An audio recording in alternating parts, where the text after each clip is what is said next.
All right, in classic fashion, we are running a little bit late, so I think it's time for us to get started. Rock and roll, man. Rock and roll. I'm excited about this episode. Are you excited about this episode? Uh, you could say that. We have What perhaps, kind of endorsement is that? I mean, I was trying to contain myself because we have perhaps the handsomest guest that we've ever had. So, I'm really excited to have Jason on. TDCJason is your screen name. Ass-kicking competitor. Finished more consistently than almost anyone else in the Master Series qualifiers, and then put on a great show at QuakeCon. Welcome. Thank you. Yeah, happy to be here. Listen to you guys, every time you put this out. So excited to be on this end of it. I am so sorry. I know, right? That's I just awful. did them in the last couple of days, just so I, fit it in to be a completionist. No, you guys are great. see, this is why I like Jason, because like me, he is a glutton for punishment. He plays these long, daunting control mirrors with Yeah. flair and style. He listens to our podcast knowing he's got far better things to do. I have better things to do. Unlike our champion, he went through all the trouble of sending the giant oversized check home so that it could be in the background, Oh, dude, that is which so is sweet. something I totally would have done. That is so sweet. Yeah, so I mean, where do we begin? Like, we've heard that you played one of the qualifiers from a campground, like roaming on your cell phone. This is how much you were into making it to QuakeCon. Yeah, I feel like some of those consistency finishes were in part because I didn't qualify for the first time, like some other folks. But yeah, that was tough. The third one was I ended up getting beat after getting 1 point, which ended up mattering. I got beat by Santos Vela, and I was at a campsite near the little Miami River in Ohio. Just on my phone, like just sweat dripping down, trying to play. And for those of you that play mobile, you know that you sometimes get that glitch where there's a kind of a magnifying glass, so it's hard in the shadow lane to actually grab the rightmost creature. So there were some attacks that I had to make, like some plays where I overwrote creatures specifically because of the glitch during the Oh tournament, wow. which was unfortunate. But I mean, that match didn't matter. He beat Santos Vela beat me in some pretty epic fashion. But yeah, it was exciting. The coming and going of my family, just watching me just like huddled over the phone just like for hours, hoping, and then alternating and going into the car to try to charge the phone a bit because the solar charger wasn't working. Oh Yeah, my. it was quite an experience. I mean, that is such a cool story. Like, I love the image. There's the smoke, there's the pine needles in the ground, the rocks, the tents, and there you are, and it paid off. Like, you ended up making it to QuakeCon, and we're responsible for one of the most epic series of the entire tournament. I think it's fair to say your grind against Turquoise Link was just something to behold. It was one of the most incredible demonstrations of prowess with a control deck that I've ever seen. Yeah, thanks. That was that was something. When during the morning, looking at the group that I was in, knowing that between Shinestorm and Hack Me and Link, to know that only two of us were going to come out of there was rough going in. I have a lot of experience losing to Link and Hack Me on ladder. So I knew it was going to be tough. So it was interesting the way it was structured too, because we looked at how our day was going to be and what would and wouldn't be casted. So at the once I knew that I was going to be playing against Adam or Link, we thought that it wasn't going to be on it because it wasn't on the schedule because it was going to be so late. So then I was like, oh, that's kind of disappointing not to have opportunity to kind of sit on stage and have this happen. But then everything worked out. So we get to become the last match of the day, and a lot of things went right. And yeah, that match specifically, the one, the Scout versus Tribunal. Yeah. Yeah, that was one where I was so excited afterward that I ended up just rewatching the entire match again. And, a glutton for punishment. Yeah, it was. Yeah, it was. Yeah. It was exciting to see. So The- Well, real quick, I want to mention something that we didn't really get to cover much, like when we were live with the Master Series, which is, you know, Jason was super consistent throughout. And Jason obviously showed dedication. He's playing it in campgrounds, things like that. But one of the things that I think kind of got glossed over was that you were in a three-way tie, and you had to like play your way in on top of it, and you were like part of what I consider to be the very first guinea pigs post balance patch. Like you had like, what was it, 3 or 4 days after a balance patch to then play your way into QuakeCon, and then you still managed to do it, right? Like we didn't get to cover that much during the Master Series, but I was kind of hoping that you would tell us a little bit about how that went. And again, I just wanted to highlight it because it's one thing to be consistent, but I think people also forget that you had to earn your stripes basically a second time just to make the trip. Yeah, that one, there's a story behind the way that was structured. We didn't really talk about it a whole lot publicly, but the kind of the way that it went down was on that final day of the last qualifier. You know, I had to root for Caricon Jewel and Joe Trader to win, to have the possibility that we could be tied for points, even to possibly be in there. That ended up being 3 players, myself, Frogger, and Mazaboom. So then we got a note at the end of the night on, I think it was Sunday night, that was like, you know, we're gonna give you guys the heads up of how this is structured for this 3-person playoff for 2 slots, and we'll let you know how it works. And so then we just get a note that says, by Thursday night, you have to have played one another in a match, and if you don't finish by midnight on Thursday night, then you forfeit. And the opponent in that match also forfeits, which brought like a bunch of really interesting rules situations. So we knew that we had to then like submit deck lists at some point. The balance patch was going to be the next day at noon, so we couldn't even test until then. So then like a Monday at noon until a Thursday for forfeiture, and then learning that, you know, Mazaboom was, I believe, in Russia, and Etienne Frogger was in Switzerland. So we were across different time zones and trying to coordinate that during a work week, also not having a chance to play. It ended with me kind of playing through the night on Monday and Tuesday night to just try to test things. And the way that it went down was interesting in that, like, I watched all of Mazaboom's games and all the qualifiers to think that he was, you know, very control oriented, and then figured that if I just targeted him and then just hope for the best against Frogger.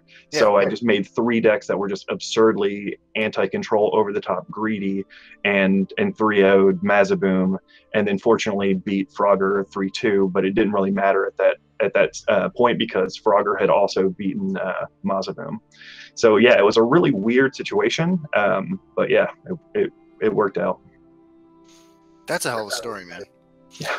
Well, one of the, I think, you know, for Mazaboom's situation, he ended up playing Doomcrag Warrior. So I ended up 3-0ing the Doomcrag Warrior, and then so did Frogger. So I'm sure it was a frustrating day, despite all the success that Mazaboom had, to kind of just play the same deck 6 times. But sometimes, you know, and the more you learn in the Conquest format, you're as good as your worst deck, and sometimes you get preyed on in that way. Doomcrag Warrior is a deck that, like, in the hands of some players in some matchups, looks unstoppable, right? Like from turn 2, it just looks like there's no way they're going to lose. It's just going to take them half an hour. And then you put it in somebody else's hands or in the wrong matchup, and it just looks like game over from the minute it starts. Yeah, definitely. It can fall flat so easily. So you really have to pick your moments. And, you know, watching Will, Please Don't Hack Me, play it is kind of a clinic on like understanding when the value turn happens and how things shift around. Because I feel like I've watched him, you know, a dozen times play that deck, and each time I'm like, oh, he's going down here. Like, yeah, he's not going to pull it out. And each time, just like you see that one turn where things twist just enough that like now there's a little bit of breathing room, and now he's off to the races. Yeah, it's impressive. It's impressive to watch when it goes well. But yeah, my Halalo deck that was very anti-control was running 3 Merchant's Camels to let you know how greedy the Halalo deck was. So yeah, it was tough for Mazaboom to handle it. Okay. I'm curious. How do you feel about the fact that two people who qualified for QuakeCon weren't able to make it because of travel problems? I knew that that might be the case going into it a little bit, but you know, when I was playing those matches, one, just from like an ego standpoint, I wanted to make sure that I won it like that way, even though I certainly would go however they would take me. Yeah. So yeah, it's disappointing, but I understand with like the way that the confluence of QuakeCon occurring and them setting it up on the time scale that I had. I mean, it makes sense. Some of those travel situations are tough. I know that I talked to Frogger, and there were even concerns from like a Switzerland standpoint of how to, whether or not, you know, in with work too, especially on the later qualifiers, you know, like the time got real short. So yeah, disappointing that they didn't get to participate. But you know, the folks that were there, you know, I feel like there were 16 just, you know, great people and great players, and it was an amazing event to be at, despite the fact that you know, not all of the folks that qualified through the rules made it. Cool. Yeah, I mean, obviously it would have been nice to have everybody who qualified be there, but I do feel better that at least the replacements we got weren't just like random people off the street. You know what I mean? Like they came and they performed. They did it on short notice, and that, you know, both Corey and Thuldir, in my opinion, I think they played fantastic given their circumstances. So the series benefited a lot from having kind of a deep roster to pull from, I think. Yeah, I would agree with that. Yeah, I mean, it was funny being in the hotel that night when Thuldir arrived. You know, his travels were just rough. Everything was real quick, and you could just tell that like the traveling had taken a toll on him. So then to see his success in the coming days, it was just it was really easy to root for him, and you know, great guy. And I mean, Corey too, or Tomer, yeah. Yeah, I mean, I think that honestly, my favorite part of these events, I mean, don't get me wrong, the tournament was great, watching was fantastic, but getting to spend real life time with people who have the same passion as you, I think that's invaluable. And getting those 16 players together there was just, I'm thinking particularly of that last night when we all went out for wings like that. I mean, like those memories, they stick with you. You know, that was an incredible time. And it was just awesome to get all those people together. I would like to share a couple anecdotes from those. Well, one of the first nights we went to a steakhouse. I tweeted out the picture. But what was really fun is it was attached to the hotel we were at. And, you know, there's a lot of international folks that aren't really used to American customs and culture. So there's a Bass Pro Shop that was attached to the steakhouse. So as we were waiting for our seat, we got to walk into Bass Pro, and for those that don't know, it's just a hunting, fishing mega store. And we walked in, and someone was immediately like, "Next thing you're going to tell me there are, you know, machine guns for sale here." And I was like, "Literally, look to your left for not machine guns, but you know, military-looking style weapons, just like lining the walls, and you can see how wide their eyes got." And then my favorite moment that I really wish I would have taken a picture of, and I regret it after the fact, was Frogger Etienne went over to the crossbows, and he had this huge cross, looked like a ballista, and he put it in his arms. He was like, "Yes, this feels right." That is so sweet. Oh man! So that moment of those folks kind of walking around, you know, there's 8 or so of us. Yeah, that I'll definitely keep that for a long time. And and the wings dinner was terrific. I need to bring up to Dust, Ruben, you know, how like I convinced him to try the hottest sauce that they had. And I don't think that he was quite prepared. So yeah. One of my favorite things about Dust is that I love that after he didn't qualify for day 2, he just decided to sleep in and come to QuakeCon at like 11:30. Yeah. Everyone was looking around like, "Where's Dust? Is he okay?" I'm like, he doesn't have to be here. He's sleeping in, guaranteed, right? Like, he's on vacation at this point. Because I was worried too, so I went up to him and I was like, "You know, how's it going, man?" He's like, "Oh, it's great. I got a lot of sleep. You know, I wandered around. I'm having a good time." I'm like, "Okay."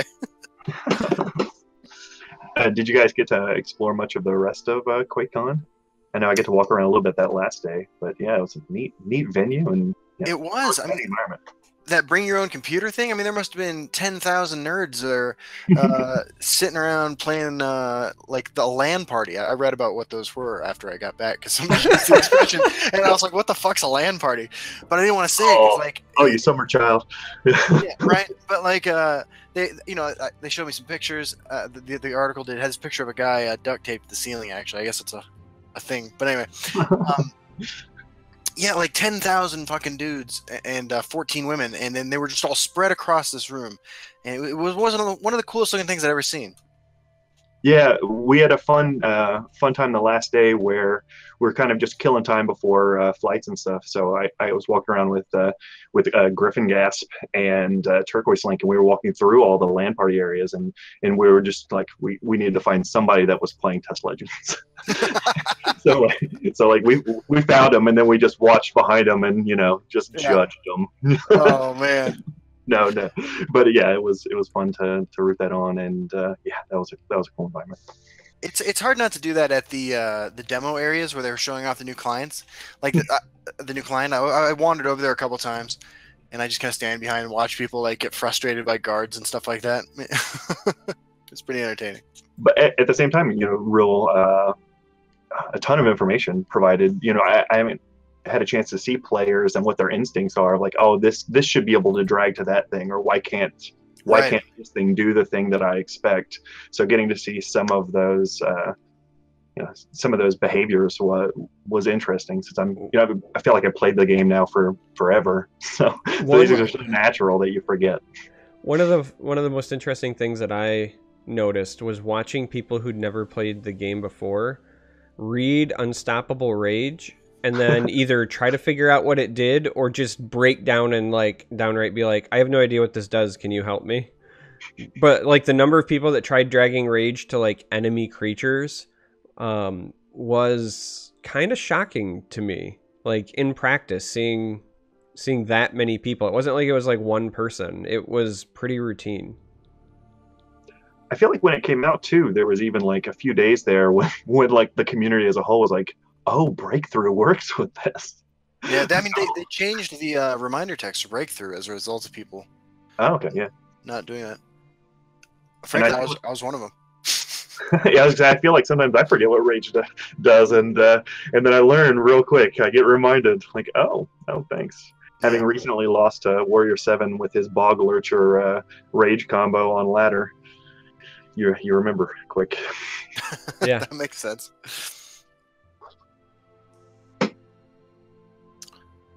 I love that the check, by the way, is behind you right now. Like, that is a great fucking prop for this. Can we take a moment and appreciate that helmet? The Ant-Man? Yeah. Yeah. Is it full sized? Like, can you put it on? It is made out of Bondo and time. So yeah. Oh my god, all that's right. Amazing. All right, I can't even. I don't. Yes. First of all, how have you not streamed like wearing this yet? Why did you not bring this with you to QuakeCon? If you would have showed up on stage wearing that, like, the only thing that would have been more tilting than losing to you would be losing to you wearing that. Oh my god, yeah, the psychological advantage of sitting across the stage from that. Yeah. Wow. Dude, that's fantastic. Thanks. Yeah. Before the movies came out, so not quite the same design. Yeah. Well, it doesn't matter. I just had a vision of how we win our Emmy, Charmer. It involves that helmet and Will's dad. I really want Jason to make me a Juggernaut one now. Ooh, that would be great. Oh my god. Yeah, and for those that can't see it, right, because we're audio only, it's the old school, like, what is that, like 60s Ant-Man style with like the really big pincers, and yeah, just very, very silvery. That's beautiful. Yeah, thanks. We got a request for a shoe on the head, by the way, and there are no shoes that I can grab around here. Oh, that's beautiful. Well, must be pre-recorded then, huh? Must be. I can give it a shit. Oh man, dude. So, tell us a little bit about how you got into Legends. I played. I played a lot of Magic. You know, I'm one of the older players that was there at QuakeCon. So played years of Magic and competitively played Versus System, a game that's now defunct from Upper Deck, and then moved away from like the friends and the card shop that I had to Cincinnati from like the West Virginia area, and needed to play digital card games. So switched over into Hearthstone and played Hearthstone a ton. Started getting like some pretty frequent like Legends finishes there, but nothing really high in the Legends, but then kind of got bored of the grind and switched over to Duelist, and then had a friend suggest Legends, and this friend tends to drag me into other games, and I'm real gullible, and suggestion works on me pretty well, so I tried it out, and it reminded me a lot of that Upper Deck game Versus System, because there was kind of a lane system there, and the complexities of those decisions just drew me immediately. And then to see that the game had like a built-in card advantage for the player that was behind, I was like, oh, this is, I'm in. I can remember it within like the first month saying like, I want to play decks that will take advantage of having 3 additional cards for an attempt at attrition. And then I feel like I've played those style of decks now since open beta. Beautiful. I used to love Versus. Like for the longest time when I played Magic, instead of like keeping normal like 1/1 tokens with me, I used to keep Dazzlers. Dazzler was a 1/1 in Versus, and so like I had a stack like 60 of them I would take with me to Magic tournaments, and those would be my 1/1 tokens when I needed them. But I used to love Versus. I have them in the next room. In fact, I have one other cool prop that I will find. Actually, I'll find it here in just a moment. I won a tournament where, fortunately, I got my face on one of the Versus cards. Oh yeah. Yeah, give me 10 seconds. All right, 10 seconds. 9, 8, 7, 6, 5, 4. There we go. 3. Oh, there we go. So yeah, for those looking, there is a card called Hulk Smash that has my likeness on it, of just like Hulk hitting me in the face, done by John Boy Myers, who works for Marvel still. So it's definitely one of my like favorite things from having played a card game. Yeah, absolutely. So yeah, super excited. I love Versus so much. I got to travel for it quite a bit. Went to Australia. Oh, nice. Came in second place in a really big tournament in New York. Got $24,000 from that one, and really paid for my college. So yeah, I'll remember Versus System forever.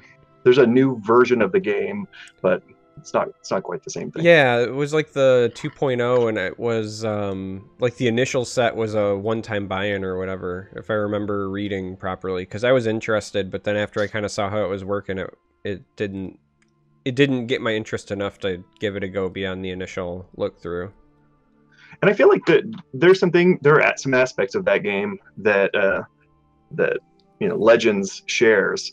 I feel like you get to walk into games with a really big built-in advantage from like a deck building standpoint. Just a huge advantage of knowing like the sequence, the way that things are going to roll out. I feel like you don't necessarily have that in some of the other games to the same degree. With Versus System, I felt like a lot of my matches I won before I sat down, because it felt like you could control so much the sequence in which things were going to occur. You get that a little bit with Legends, and it's really satisfying when it happens that way. Yeah, the only other card games that I've ever played that really felt like that, to me anyway, were ones designed by Decipher. So their Star Wars game and Lord of the Rings, right? Dude. So those were games where I very much felt like things were like going my way before I even sat down, because you had like a strategy and you knew what you could exploit. And like I loved the Lord of the Rings game. I know I've said it before on the cast, but I still think that the Twilight Pool mechanic they used for that was one of the coolest resource management systems that I've ever seen in a game.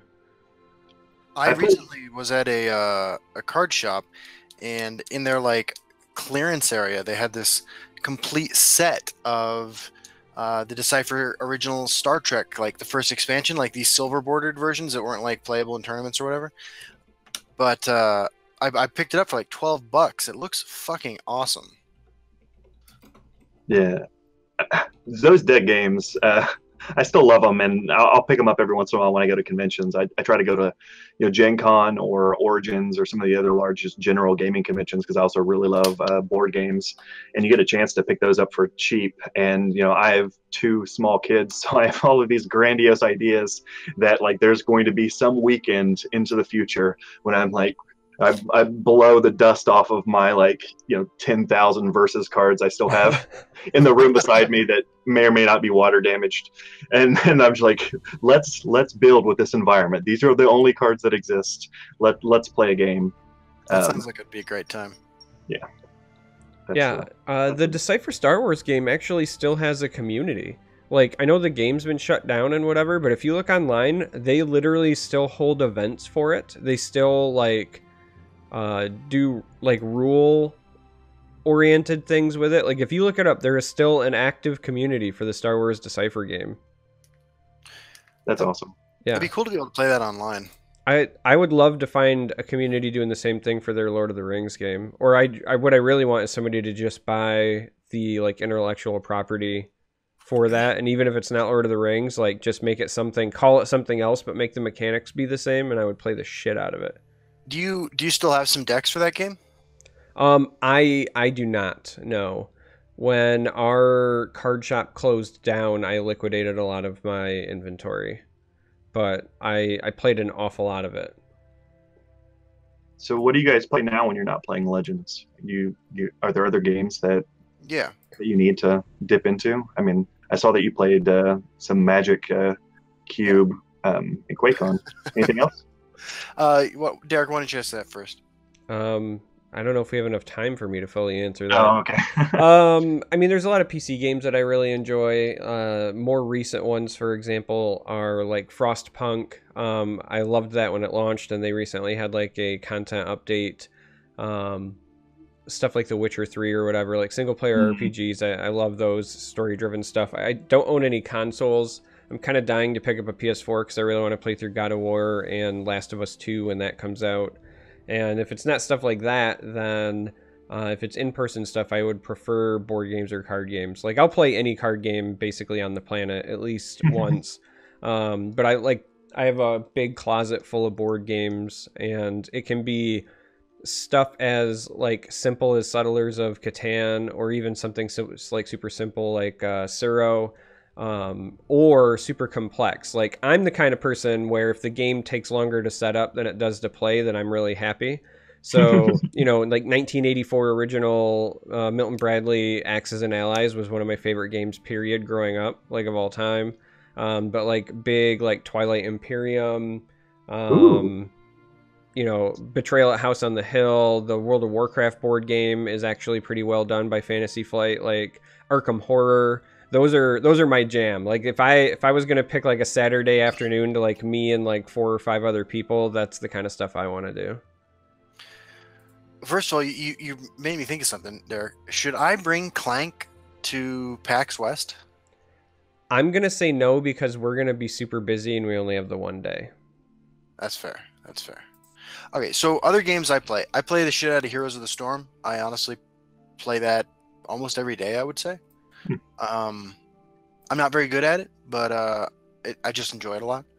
I play some Eternal. I haven't played very much for the last few months. What else do I do?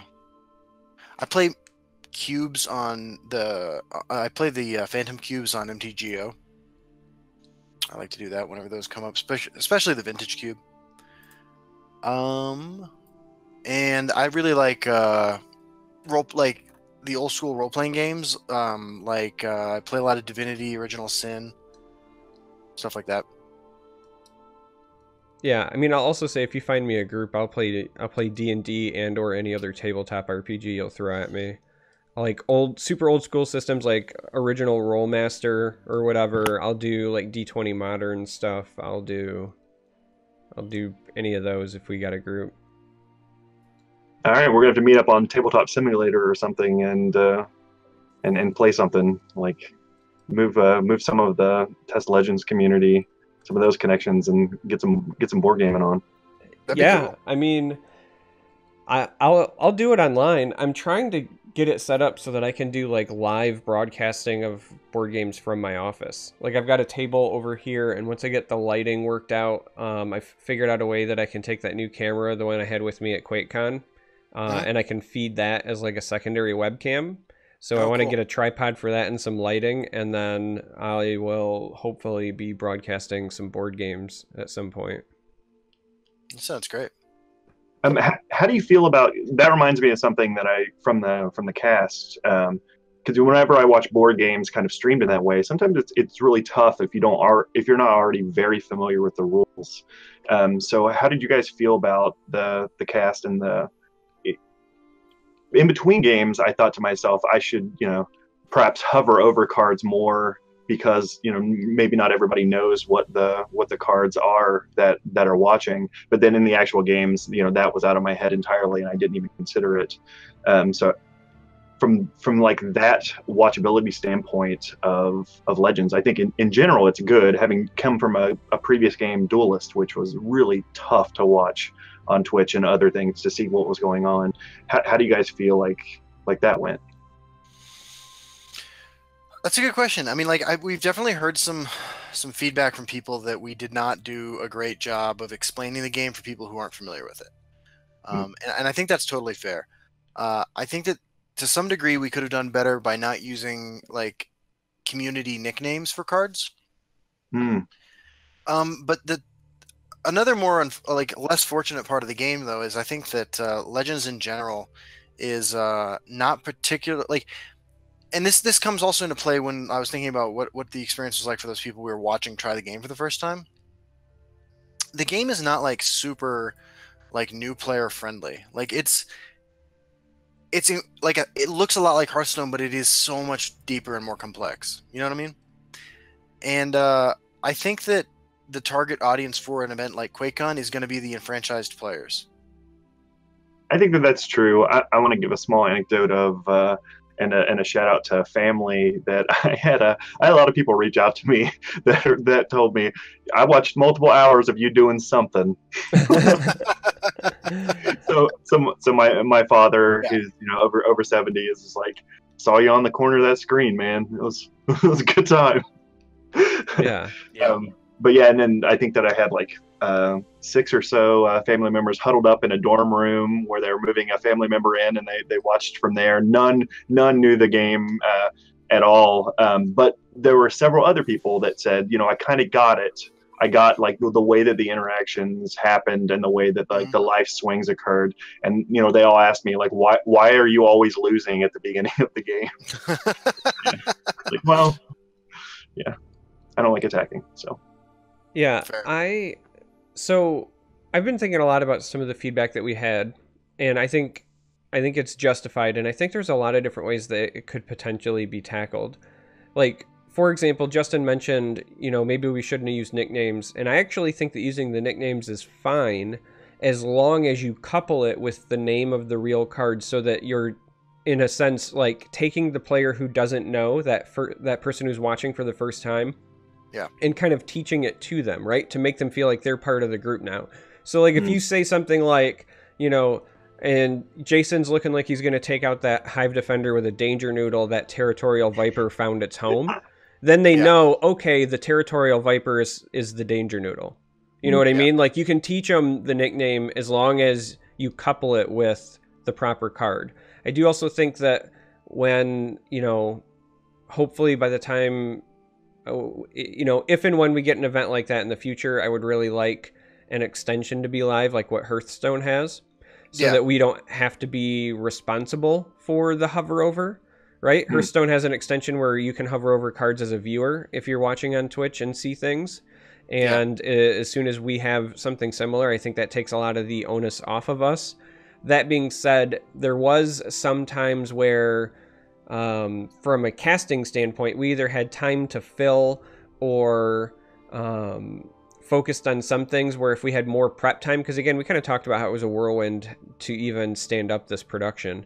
But if we had more prep time, I think it would have been nice to actually have some sort of either pre-recorded intro or even just like scripted intro that was, you know, even if it's just 30 seconds to a minute to highlight as you're heading into each games, like pretend you have a viewer who's tuning in for the first time, even if it was just something as like, you know, both players start at 30 health, you know, every 5 damage they take, they lose a rune, which means they draw a card. Like just a very quick, like, these are your main bullet points, so that if they know absolutely nothing, they at least understand a little bit, I think would also go a long way. I mean, I don't think you have to like super dumb it down to, you know, teaching it to senior citizens or something, but I do. And not to say they don't get it, but you know what I mean? Like, they're not your target audience for a digital card game. So I do think that there is a lot that we could improve upon for the next time. And I think that, you know, going through this experience, there was a lot of lessons learned that we can hopefully plan for if we get the opportunity to do this again. I know you guys have heard this several times as well from the community, but you guys did a hell of a job. We've heard something like that. Yeah. No, hell in a very positive way. not as much brimstone, but just it was a pleasure to get to watch you guys casting all the qualifiers and to see you guys up there and like the prep and all of the rigmarole, and you guys just roll with the punches. Proud to be part of the community. You guys are great. I really appreciate that. It was something I never expected that I'd get the chance to do. And I honestly, until like a week before when we found out that they were thinking about asking us during the qualifiers, like I had never even like listened to anyone do any casting before. So I appreciate it. I did my best, and I hope maybe in the future I get to do it again. And I could have asked for a better partner than Derek. Like, if it had been like anybody else those 4 weeks in LA, like I couldn't have done it, because we came up with all these like signals, and we worked out like how we were going to drive the story together, and it was just a lot of fun. Yeah, I know we've said it in the past, but we were really awful in that first closed rehearsal the day before the very first qualifier. Like it was a fucking train wreck, dude. Like Perry, the production manager, I know for a fact, he's never fully admitted it. He's kind of hinted, but I know for a fact, I could read it on his face and in his soul, that he thought to himself, there's no way we're going to make it through this broadcast after our first rehearsal. It was bad. Yeah, it was really bad. They gave us like 5 minutes when we were sitting in the makeup chairs, and they're like, so what do you guys, like, he's like, what are your guys' roles? Like, what do you guys do? And we kind of looked at each other. And I think I said something like, well, I think he's going to be the straight man, because like I don't know the game as well as him. No, or like, because he's better at this than I am, you know? And he's like, okay, cool. Because like I don't know that he knew we had no fucking idea what we were doing until they put us on stage. Yeah. And we embarrassed ourselves in front of 20 people to do the production. I'm sure you've got some stories, Derek. I'm just like, I'm laughing at ourselves. Yeah, I've got some stories. I've got a special request from Corey. Corey specifically in the chat says, Charmer, please tell the interview story. So one of the things that you have to know is that we coped through the qualifiers with like Justin throwing me curveballs, especially during the rehearsals, to try to throw me off my game, because like our mindset whenever we were doing rehearsals for the qualifiers was, you know, if we mess up now, it's out of our system, right? So like we would also kind of be like a little bit pushing the envelope and a little bit more spontaneous. We needed to see too what ESL would let us say. Yeah, I mean, so we were pushing the envelope a bit during closed rehearsals, and Justin was constantly trying to throw me off. So when we get to QuakeCon, and we're doing our rehearsal the day before the first day of the finals, they put us out on stage for those like post-match interviews, right, where we're holding the microphone, and they're like, hey, Justin, we're going to do like a round of you interviewing, and Derek, we'll have you stand in and pretend to be a player so that we can do the back and forth. And in my head, like we're standing off the side of the stage, and in my head, I finally get it. I'm like, oh, gods, I get to finally do to Justin what he's been doing to me for the 4 weeks of the qualifiers. So I start giggling. And Justin says, hey man, are you all right? Like, what's funny? Did I miss something? And I was like, no, I'm just laughing at something that hasn't happened yet. And Justin goes, oh, okay. And like, it doesn't even click. He's just like, oh, okay. Like that's an everyday thing somebody says to you. So we get up there and they're like, okay, go for rehearsal. And like, we both walk up to the center, right? Just like you guys have, experienced when you were there. And there's a camera like on us or whatever. And Justin's like, hey, that was a great win. I think I was supposed to be like, I like pasta or something at the time. And he's like, so tell us how it went. And I gave him I know what triggers Justin. I know what's going to set him off. And so I give him this, well, first of all, I want to thank my Lord and Savior Jesus Christ. Without him, nothing else would be possible. I just wanted to go out there and give it 110%. And right when I didn't think I could do it, I came in with 120%. And then he's just losing it. Like, he doesn't know what to do, right? Like, all of QuakeCon heard this. Yeah, because it's broadcast over the loudspeaker, right? Like the event, but we was doing that for rehearsal. It's just booming through the convention center. Like, I'm doing like NASCAR style, and Justin just lost his mind. It just felt so good to finally put Justin in his place a little bit. I lost it too. Like I was laughing so hard that I could not continue the fucking rehearsal, and I'm just like looking around like I don't know what to do. Yeah, and then in like classic fashion, like we get done with that debacle, and we go backstage, and Perry looks at me and he goes, "Good job, guys." Just like that. Yeah, it was fucking great, dude. There's no other way to say it. Like, it was one of the highlights of the entire trip for me. That's terrific. No, my God. Just thinking about that, boys. Yeah. Yeah. Oh my God. That was kind of unnerving to be interviewed in those situations. Yeah. I had such tunnel vision going into it that when it came time to like actually talk to a human being after having that white noise pumped in your ears for an hour or 2 hours, I think, or whatever the match was with against Link, it became very disorienting after the fact. Yeah. That match took so long, you had hair at the end. Yeah, I know, right? If not for Anasi, I would have that hair money. Yeah. Oh.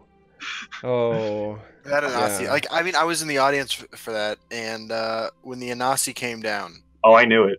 I the heard. audience went fucking nuts. Oh yeah. Yeah. In fact, there was a few turns there when like I would pass the turn, so I would click the turn is over, and then just like I would just listen for the crowd's reaction to hear if I lost the game or not. Because you could just tell the roar of something had occurred. Right. So like Yeah. when that Dawnbreaker was drawn, I'm like, well, I don't know how I'm dead, but I'm certainly dead here. Like it's over. Oh wow. Oh God. man. Yeah, I'll say the interviews were really good for you because I think for people who aren't familiar with you, it got to show how endearing you are. Like you were, win or lose, like you were just so genuinely like excited and happy, and it's a grueling experience, and every time at the end you were just chipper and fun, and I don't know, I felt like it was some of the better interviews that we had. Thanks. Yeah, I agree. Thanks for saying that. It felt good to get a chance to talk a little bit, because I feel like for those that like follow the competitive scene, it was probably a couple months ago when I had some really slow games with Nixox, and I was pretty aggressive in defense that it whether or not it should get banned, like let's pump the brakes, what are the rules on when things are power enough to get banned. And I think I became kind of like a little bit of a face of a villain online. So yeah, and sometimes I think I still have a hard time dealing with I'll say things where I think that I'm like tongue-in-cheek and I'm just kind of being kind of coy, and that doesn't necessarily come off that way. Those things are all in jest and Story of my life. Yeah. You know, I've been a lot of really dark places in my life, Derek, and the darkest place I ever go is your fucking Twitter feed.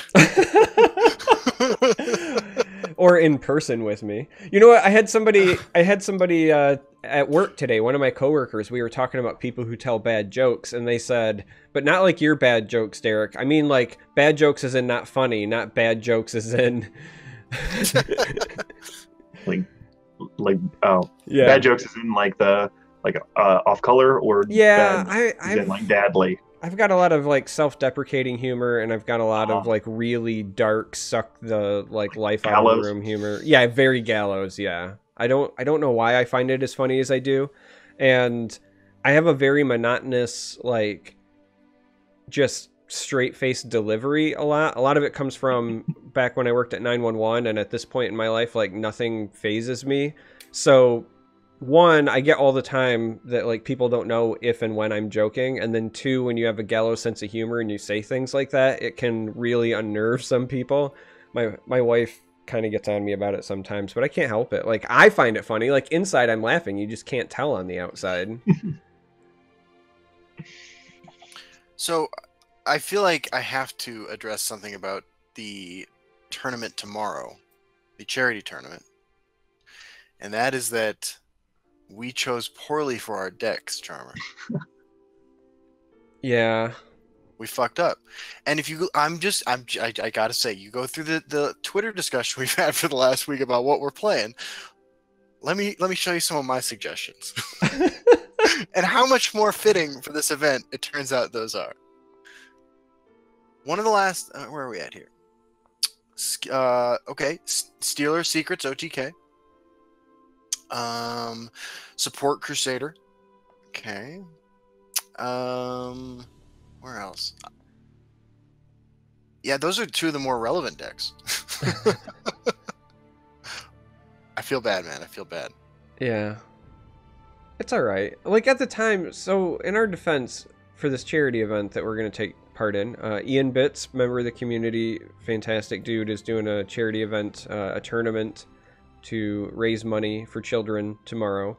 And I thought other people were going to take it more serious, I guess.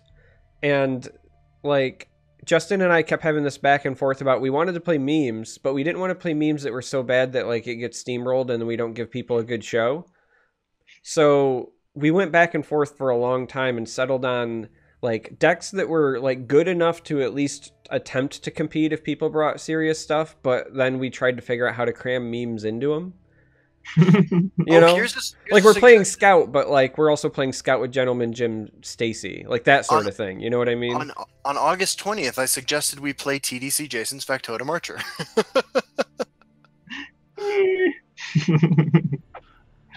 Later that day, Unite the Houses. that Warriors 7 Unite the Houses with yeah. I'm using the Genius with the Jarl is Yeah. That's gorgeous. I agree. That looks so fun.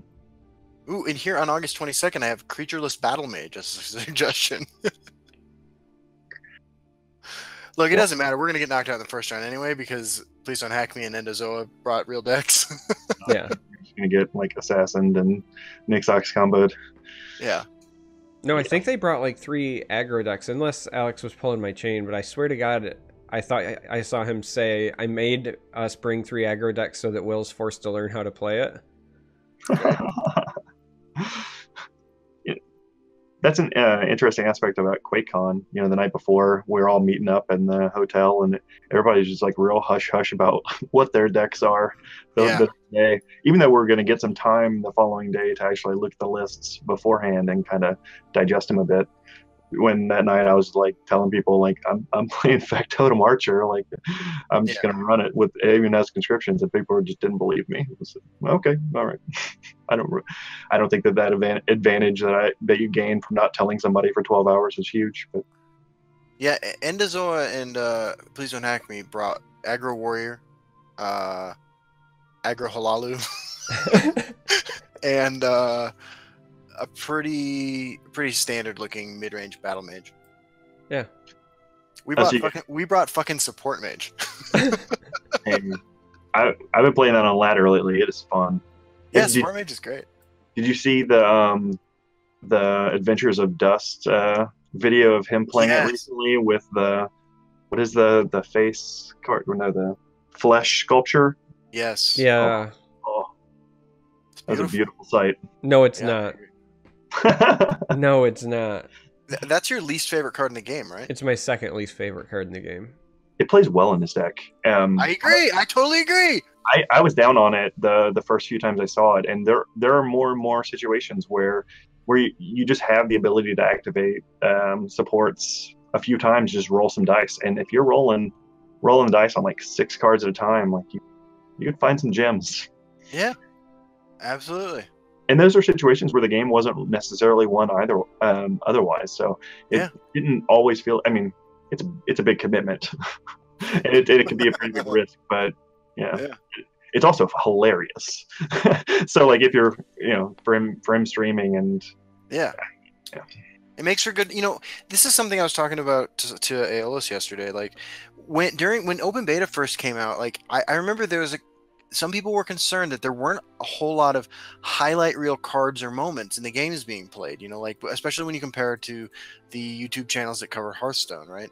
There weren't nearly as many of the like opportunities for those things to happen. And there's been some cards introduced since then that have changed that. But a card like Flesh Sculpture is absolutely made for the streamer who is looking for those highlight reel moments. I think it's great for that reason. Yeah, I feel like that a dash of RNG that's exciting like that. Maybe Mudcrab's a little too far in that direction, but a little bit of that can be just a nice spice game. If Mudcrab is too far though, then Flesh Sculpture doesn't belong ever. Like that's my point, right? Yeah. Well, that one you have to work for. Merchant Mudcrab is just so efficient and makes so much sense in that style of deck. Yeah. That it's risky because of the number of times, and you just don't have to work very hard for it. Like you mostly play it for the body, and then the benefit is, something else. But you just want something on the board early that you can leverage to get an additional advantage with some of your other tricks, whether it's weapons or pumps. I think that Mudcrab Merchant was elevated to tier 1 status because it carries Steel Scimitar so well. Yeah. At 1/3 especially. Yeah, and it also stops. I mean, and there's so many ways that it can trade into like an opposing early thing. So cards like Endoral Mastermind that could potentially trade with like a legitimate 2-drop if you're on the point, it no longer offers the trade that you thought it would. Yeah. And just even the risk of contesting the field at all when Merchant Mudcrab's there with a friend is tough. You just can look silly quickly. I was a big fan of it as a 1/3 being able to trade with Wardcrafter too. Yeah, as someone that often plays Wardcrafter defensively, it was a brutal start. It's like get a nothing, have to worry about like the world that the Mudcrab has brought to them, and your premium 2-drop gets tricked. Yeah, I think that I honestly think Wardcrafter is still one of the most powerful cards in the game.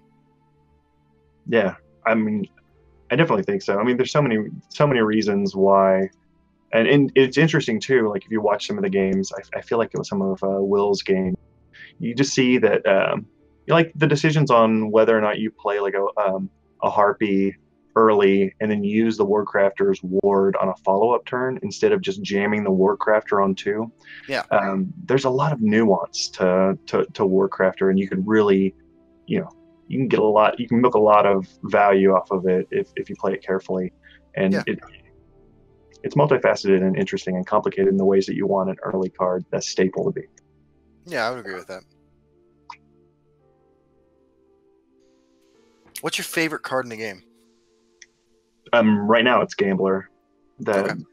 Gambler is so cool from like a flavor standpoint and a mechanic standpoint. I've been really enjoying playing Gamblers in defensive decks. So there's a lot of the defensive decks I play will try to play a lot of low curve stuff to fill out those early turns, and then just some like really high end. So I don't necessarily have a middle in a lot of those decks. So they're more likely to play Dark Harvesters and stuff like that. And those type of cards, like Altars and Dark Harvesters and Conscriptions, they get discarded to Gambler so easily. And then you get the benefit of trying to like get that extra draw early to try to get the Drain Vitality, although that's out of fashion. And then it's so cool that like when you have nothing to lose, like you're just free rolling. So like from a theme standpoint, getting to see your Gambler arrested and the arresting, officer gets the bonus. Like so many cool things. I like that. Little narrative things that happen with that card that I feel like I've chuckled at it, 4 or 5 occasions. Ah, that sounds great. There's a part of me that wants to have like an item card or something that says, I don't know, stacked deck, loaded dice maybe. Loaded dice would be kind of fun, right? Right? It's like a +0/+1, but like auto trigger any gamble effect or something. Mm-hmm. Like when discarded, do something type of thing. I like that. Yeah, I can definitely see it. I mean, it's unfortunate that sometimes you just like, I don't like the fact that aggro decks beat me with it. Yeah, but I don't like that in general. So like all the Ash Berserkers and everything that typically beat me in the Jarls, it's just another one of those. But yeah, from a theme standpoint and having a little, it's interesting too. I was thinking about it the other day, like how this game works in terms of like packages. Like you bring a Skulk package into the deck, or you bring the Ash Berserker plus things that can give +1 into your deck. And I feel like that's the same way with the Corner Club Gambler. Every deck that has Shadow Shift now that I didn't before, because you have to Gambler Shadow and you need to be able to fight field after it triggers. So now I just find like 3 Shadow Shifts, 3 Gamblers, and like a ton of agility based decks. That's interesting. And it creates all this weird splash damage. That was one of the cool things I think about some of my Scout games. For one, like the Scout games in QuakeCon, you could tell that people hadn't played against Scout in a couple weeks. So there's this like, how do you play against Drain Vitality level 3 now? So like, oh, maybe I split lanes, maybe I don't, and all of a sudden, like in a lot of my testing, I didn't end up playing the Gambler version when I was there, but like, Shadow Shift brings an entirely new aspect to that, and there's a whole bunch of just like reasons why like splitting the lanes as Scout like matters in a way that it never did before. That's fair.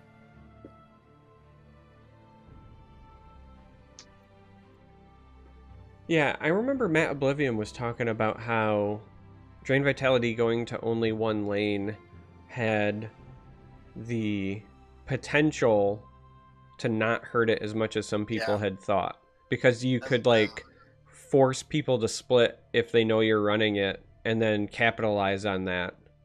Mm-hmm.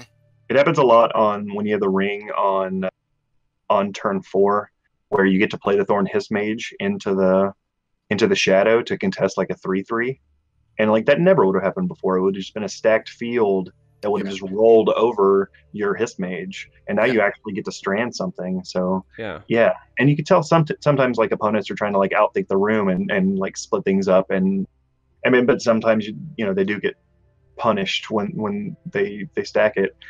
But yeah, it's created a really interesting element. So it's not quite as bad as I expected it to be. I thought it to be totally worthless. I think that the difference is that you can't make decks that like this is a Drain Vitality deck. Yeah. Like you can casually have it be like a piece in your puzzle. So that changes big. There's a lot of decks that really only survived because Drain Vitality could be so key. So I don't know how much you played like Peter Max's Abomination deck. One of my favorite decks of all time, by the way. Yeah, no, I mean, the deck is like brilliant in concept and execution, and yeah, it's a lot weirder. It's a lot harder now with the Drain Vitality change. I feel like that's one that kind of got punished because that was a deck that was really hinged on it, or like the Assassin versions of Nixox, other than like the various nerfs that have occurred. Those style of decks, but like Scout, you can be kind of in between. Like there are those games where you just Solitaire, or there's games where you just like accidentally ramp and go crazy. How do you feel about like the inevitability of rotation, or do you feel like it's inevitable? You know, set rotation.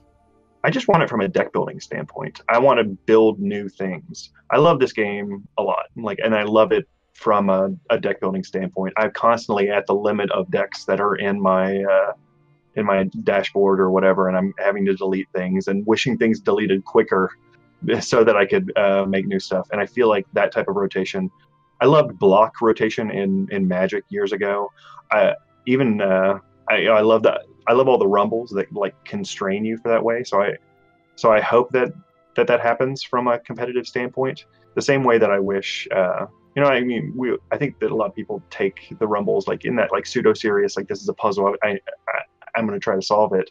Yeah. And I hope that comes to the primary competitive scene as well, getting that chance to shake things up.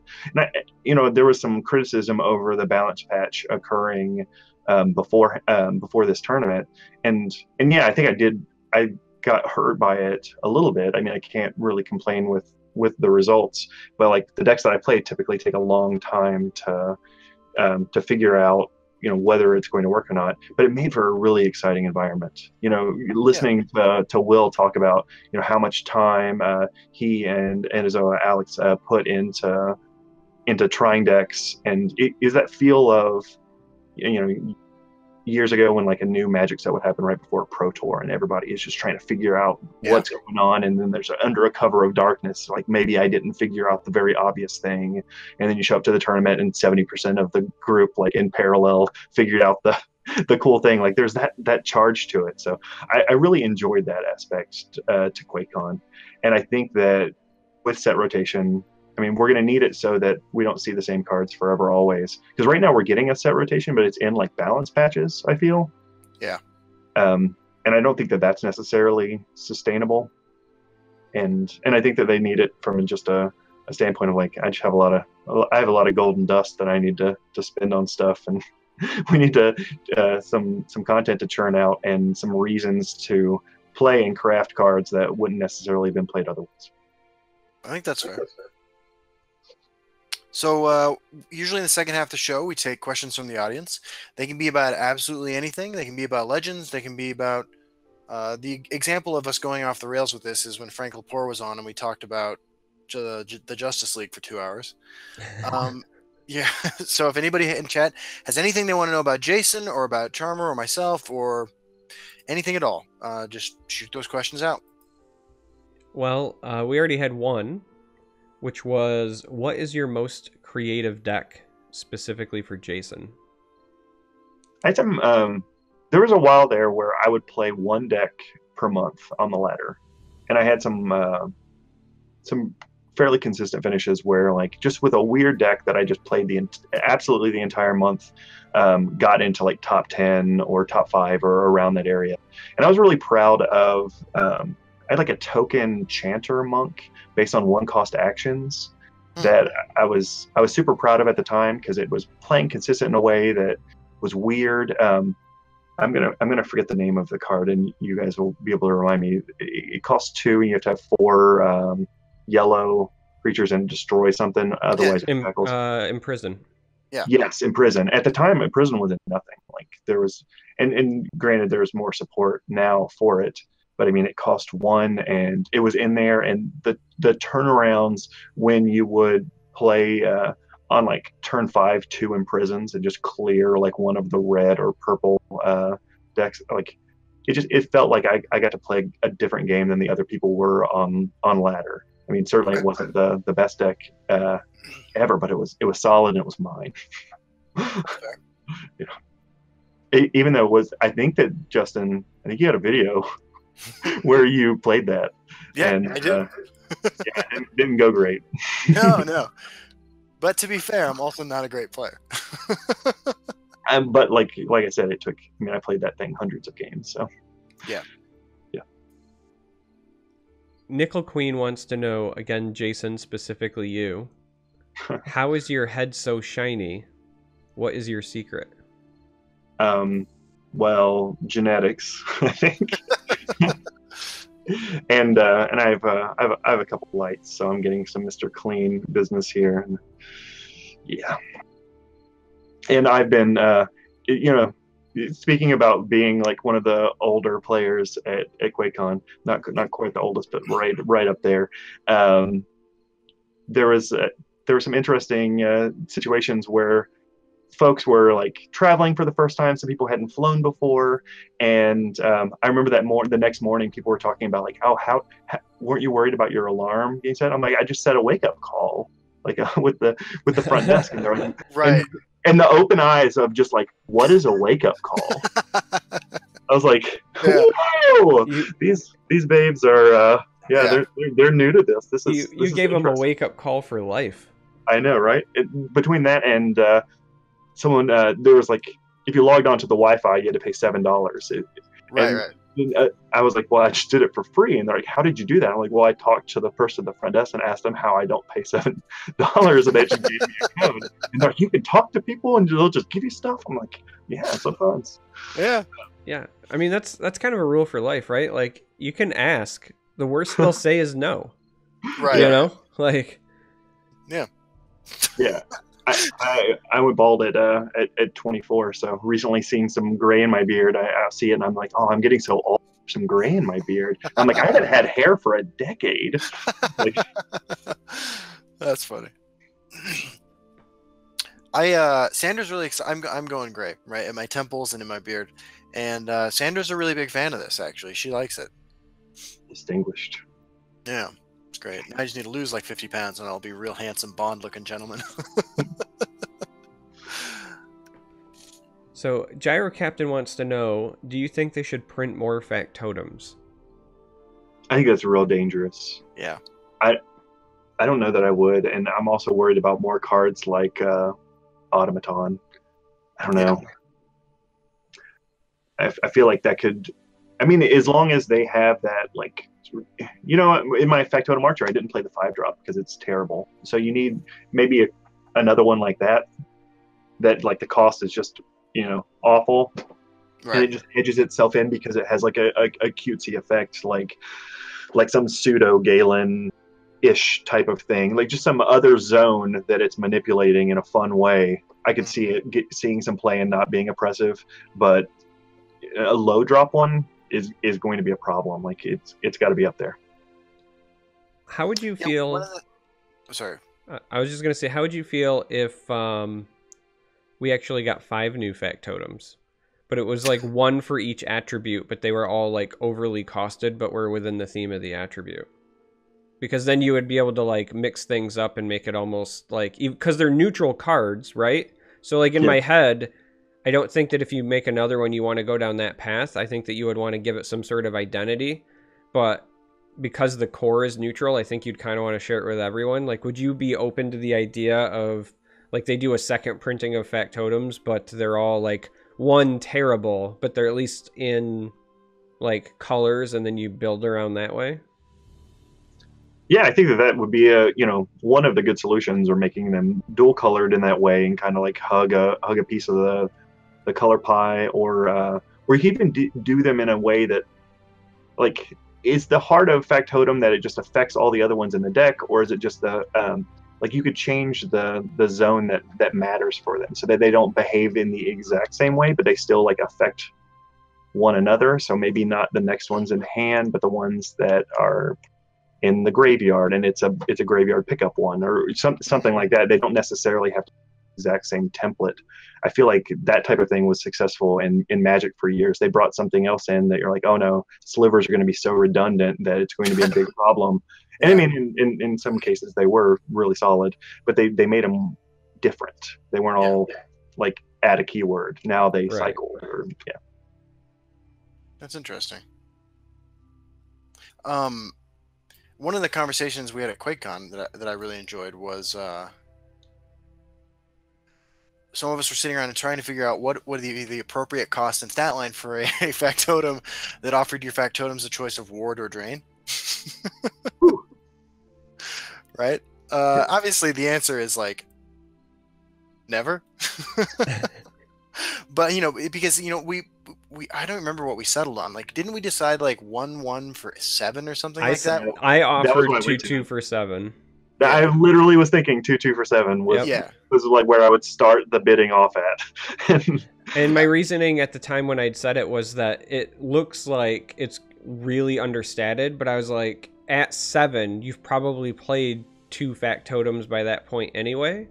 So it's either going to have keywords that are amazing with it, or it's going to have stats to offset the fact that it's going to be a junk 7 drop, right? Right. Yeah. I mean, I think that card would be a slam dunk in the Factotum Archer deck. I mean, it was such a stretch to find any way to gain life that was efficient. So the deck only really had 2 ways to do it. So you had to be really aware of your life total.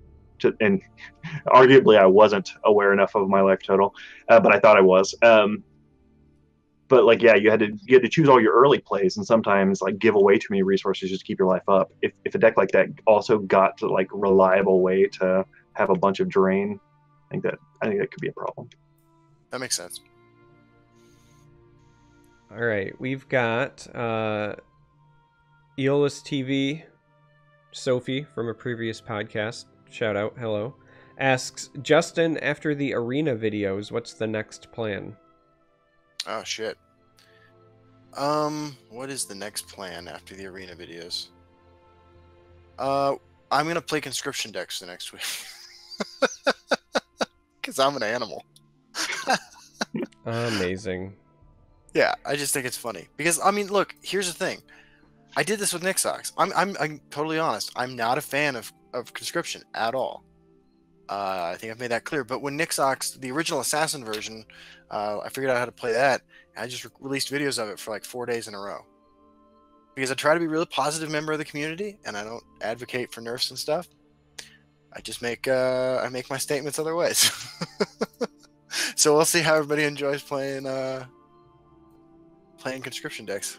I mean, I look forward to it because I haven't had any problems with it. Yeah, look, it's not even that it's like hideously overpowered. That's not my problem with it. It's just I'm just not a fan. What do you guys think about that responsibility you have from as like, you know, mavens within the community that you drive the fashion, like that you get to choose the thing that you're putting out there, and then that thing now is overrepresented as a result. Yeah, it's horrifying. Build a monster. You know, CVH and Charmer actually convinced me to play a bunch of aggro decks like a couple months ago, because like for the longest time I played no aggro decks on the channel, and I think that was a good idea because like I recognize I have an outsized impact, and I got to be responsible with what I'm doing, frankly. Yeah, I don't ever have that problem. Usually, I'll be honest. Usually, if I run into a deck and I realize like, hey, this is a list I posted like a week ago, I get really excited because that meant somebody actually paid attention. But 9 times out of 10, what actually happens is I queue into support mage, and then I'm just cussing out Justin the entire time. I'm not playing Justin. I'm just pissed off at Justin, and that's usually my experience. Fair enough. Fair enough. Yeah, it was. I think last week Will mentioned that he didn't like playing mirror matches, and I love it. I love that getting to see how we both play with the same thing. Yeah, and I mean I've lost plenty to like the Assassin Nixox stuff that I played a heavy amount of early on, and it took a lot before I started getting salty. But eventually I got there. Eventually I felt the sting of like, okay, I get why people are so angry. Yeah. But it took a while. Another Justin question. What is the one joke you decided not to make in a broadcast? That's a good question. I guess there are a lot of things that like I just didn't say because they would have been a horrible idea. You know, I don't know how many of them I should say now. I was actually like, I tried out the deck size jokes during the practice day to see if anybody ESL guys would say, hey, don't do that. And nobody did that. So that's where those came from. The tacit permission. What else? Yeah, that's, I'll have to get back to you on that. Yeah. Yeah, I mean, there wasn't like a ton of jokes that we went in knowing we were going to make ahead of time anyway. If that it makes was all any just sense. spur of the moment stuff. I mean, I think that, like, okay, so here's a secret about Derek and I. We're actually a lot more we have a lot more in common than like our casting during the qualifiers would lead you to believe. Like, we're actually, like, when we hang out, we're talking, and it's just two of us. Like, we agree on most things, and like we both have a fairly similar sense of humor, and like we're both, you know, very similar guys. We kind of played, me in particular, played a caricature of myself during the casting for those shows, right? Like, you know, I because, like, I think that's funny, you know, like, I looked at it as like an opportunity to provide a service, and that service was entertainment. And so the jokes, we just kind of, like, we're two guys sitting on our couch watching a football game, and that's how what our approach kind of was to the qualifiers. Was like, if we're two mega fans and we know how the game works, that's how we approached it, and we just talked the kind of shit that we would talk if we were just two friends sitting down watching football. I appreciated the weather reports. Really? Those were the. I thought those were the worst. All right, so that's the end of the cast, and hey, I thought that it was cringy in the way that, like, you could feel the cringe off of like the other casters, and I was like, oh, just plow through it, just keep up the level, and it was I liked it. Corey, did I steal your material from rehearsals? I don't know if that's me. I'm sorry. No, he's saying he stole content from rehearsals.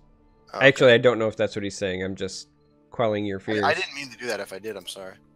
So somebody was talking about set rotations earlier, and one of our chatters was essentially asking, do you think when the time comes they'll rotate out one expansion at a time instead of multiple, or do you think it'll be one at a time? I think it depends on what once like a regular kind of schedule happens for the game. I think it really depends on that. You know, if like the clipper that we're getting large sets at, if it's like that, would be, I don't know, that would affect how many get changed at a time. Like, there just aren't that many right now that would. Right now, it feels like it would just be kind of one, or like the first one would probably be multiple because we have enough out. But then, unless the clip of like overall content that's coming out increases, I don't know. That would be sweet, right? I mean, it's hard to tell at this point, but like my gut tells me that I don't think it'll be one at a time, strictly because our sets are not the same, right? When you think about it, we have small collections, we have stories, and we have big pack-based expansions. You're not going to rotate out like just Madhouse Collection. Oh yeah, you know what I mean? And like just doing one story, and then the next time you come up, you can't just do the other story and like leave the pack-based. I mean, I guess you could. You can technically do whatever you want, but you know what I mean? Like, from a logical, like, kind of pragmatic standpoint, and to me anyway, it would feel weird to take that approach. So when the time comes, and I don't suspect that that's going to be anytime soon, but like when it does come, I think it will come. It's an inevitability, and I think it'll probably be more than one at a time. I think they'll take things in a package. Yeah, I think it'll be like a block cycle. Yeah, the way that Magic has done it for years. My personal assumption is that the first rotation will remove Madhouse Collection, Dark Brotherhood, Skyrim, and Clockwork City. Because like we've had announced the Isles of Madness, right? And they've announced the size of that, right? No. Yeah, I don't know. I was playing and missed it. So no, Justin. Okay, never mind. We don't know whether it's a pack or a story, or do we know? We know it's a story. They said that during they did announce. Yeah. But they didn't say anything about size or scale or anything. They just said it was a story. Okay. Yeah, I mean, I hope that things change a bunch. You know, I mentioned before, I just love new formats, so it makes it, I'm sure, harder for like the balancing of stuff when things are shifting that much. But it also means you have room for error. You get to have like we talked a little bit about over the last few months of whether or not you let like a combo just like live out its life of just like this is the month that people are annoyed with this thing, or this is the 2 months.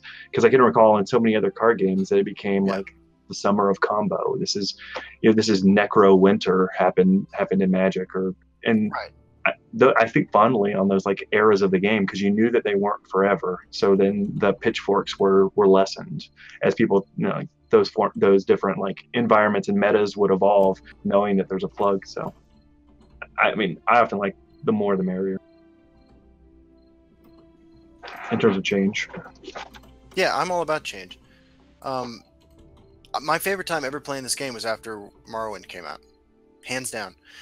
Like that period of turmoil felt like it lasted forever. It was beautiful.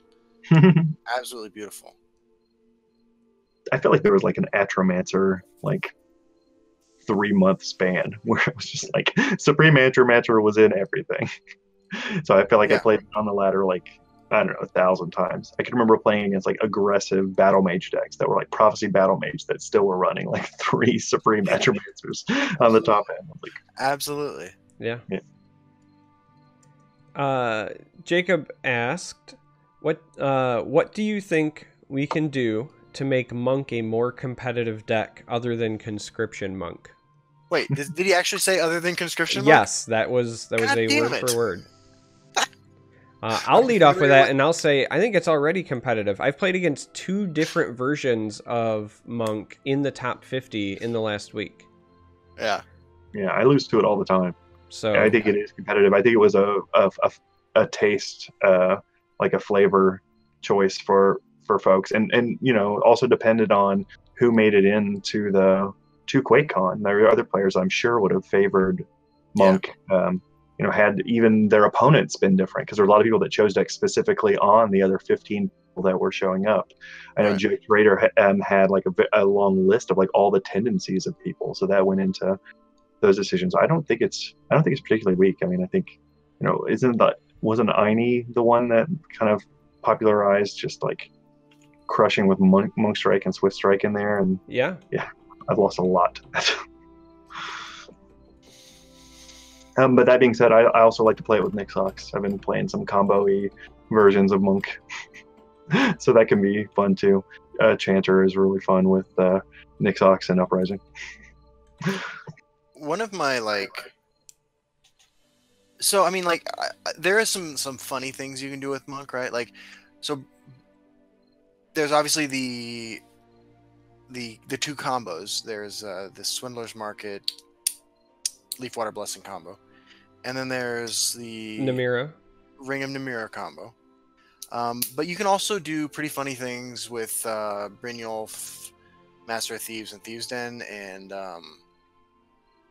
Torval Crook. Like, I got up to 18 Magicka on turn 5 or 6 one time. Whoa. But my problem with Monk has always traditionally been that I feel like yellow and green are the 2 most straightforward colors in terms of what you can do with those colors. And while they're appropriately costed, the cards are, so you're not it just feels like Monk works best as a good stuff deck, right? Like, here's things that Monk does, here's the good Monk cards, and it's going to be successful sometimes, and that's cool, I don't know. I haven't found a Monk deck that feels like quintessentially Monk, because the pilfer mechanic itself has always been so unreliable, to say the least. I'm surprised that there aren't more attrition styles that are worth it. I just expected Shearpoint to exist more than it does, considering how efficient it could be. The fact that we live in a world of potential uprisings, there's so many ways that you can kind of just chew up boards. And we saw the Chanter, was it Rising of Bones? What is the name of the purple card that Rising of Bones? Yeah, and considering that a green and yellow have that with the Drain Blood to get multiple triggers, I'm surprised we haven't seen much of that yet, but I feel like we could. I feel like there might be The other day I realized that Shimmering Peddler and Betray works beautifully together, and that was something I had never even considered. I'm not until right now. Yeah. I'm gonna go ahead and load up the client now and Yeah, start. no, I Right. drafted. I happened to draft a Shimmering Peddler because it was like the only like my curve demanded a 2-drop, right? And I had some Betray cards. I was just like, oh my god, why have I never done this? So you know, it is kind of cool. Like Legends has always struck me as a game with enough. Like I feel like there is such depth to it. Like the cards have traditionally been like so well designed, and there's really so little power level difference between the best cards and the playable cards. That I love that like you can still find interactions like that this far, you know, this long, you know, like the number of decks that are suddenly playing Praetorian Commander, right, blows my mind, right? Yeah, And I the way think things that's trend. Yeah. yeah, it speaks to a you know a really well designed game, and that's why I'm still playing it, you know, despite the fact that like it has been a while since we had any new content. And I think that just from a deck building standpoint, this game is a masterpiece in terms of like how fun it is to build stuff. And I think it contrasts really well against the two games that I've played the most of my life, playing Magic, where you could certainly play anything, but you're so resource restricted on how you're going to get the lands to actually produce the things you want. Versus Hearthstone, the resources weren't an issue, but now you're just like locked in. And because now because it's just like a sweet spot of an in-between of like you can certainly play the cards, but you get all of these like cross usage where like, no, I can play that with that but not that, without the resource constriction. My hat's off to them. I agree. I love it. It still makes me like all the time I'm like getting ready to queue for ladder, and instead I'll just hit the new deck function that happens to be on the ladder queue page, and I'll just make a new deck and just start playing that on ladder. Yeah, absolutely. Oh man, I thought we got lucky and Charmer decided to quit finally. I was going to offer you the co-hosting job. Well, welcome. Upgrade. So this. By the way, I can't. Every time I hear the word upgrade, like, for years now, all I can think about is Idiocracy. Yeah. Oh yeah, so good. I think we need to see if Brondo will sponsor the podcast. That shit's got electrolytes. It's what plants crave. Yeah. We can't possibly top this one. All right. This is a really interesting question for me. So Yeah. I'm curious to see what you guys think. Jorg asks, do you think ladder is a good format? Like the monthly ladder. Oh. Yes. Fuck, dude, I don't know. Like let me propose something as an alternative. Not saying that I think this is superior, but like just to illuminate what I think the question is asking, right? Because ladder is very often about the grind, if you will. Do you think ladder is a good way to play and or showcase skill, or would you prefer if instead, like every month, the rule is you just have to play in 5 tournaments? Now you can, let's just say hypothetically, schedule those at any time or whatever. You can hop into asynchronous ones. Maybe it's like 5 different gauntlets, right? Whatever the format is, but like maybe instead of play as many games as you can in a month, instead you had like a finite number of games that counted towards your like end of the month ladder thing, putting more emphasis or weight on actual like wins as opposed to volume. I guess that's an interesting comparison to just the way that rumbles are structured, and I feel like the competitive teeth are, because ladder is so forgiving because it is a grind. You feel like folks that are more experienced and are more accomplished on average kind of float to the top there, and that often happens with rumbles, but it's so punishing because of that limited, the same way that tournaments are. I'm not sure. I kind of like both, but I feel like the ladder, and especially because it dominates the stream times on Twitch, it has so much more emphasis, whereas I wish some of those tournament-esque and rumble-esque like limited number had the same type of gravity, because it feels like the community puts more gravity on the ladder, even though each individual game doesn't necessarily matter, which is weird. But it feels like your performance in general on the ladder has a little bit more gravity. I mean, I typically in the dumpster around this time of the month, so. I actually hit rank 3 while we were doing the podcast. He doesn't mean legend. Oh yeah. No, get the fuck out of here. Yeah. That was a fun thing about QuakeCon is how many players had like done friendly games in preparation, so that folks were just like rank 5 and rank 4 or whatever, while some of us that didn't maybe practice as much were already to legend. Yeah. That was another thing I really enjoyed about QuakeCon was watching everybody's different like strategy the morning of, like how everybody was getting like themselves in the zone. I remember, I distinctly remember walking past Person of Secrets, and he's like playing something on the ladder that has nothing to do. Like it's not one of his fucking tournament decks. Like this was like an hour before he's supposed to go. It was cool to watch.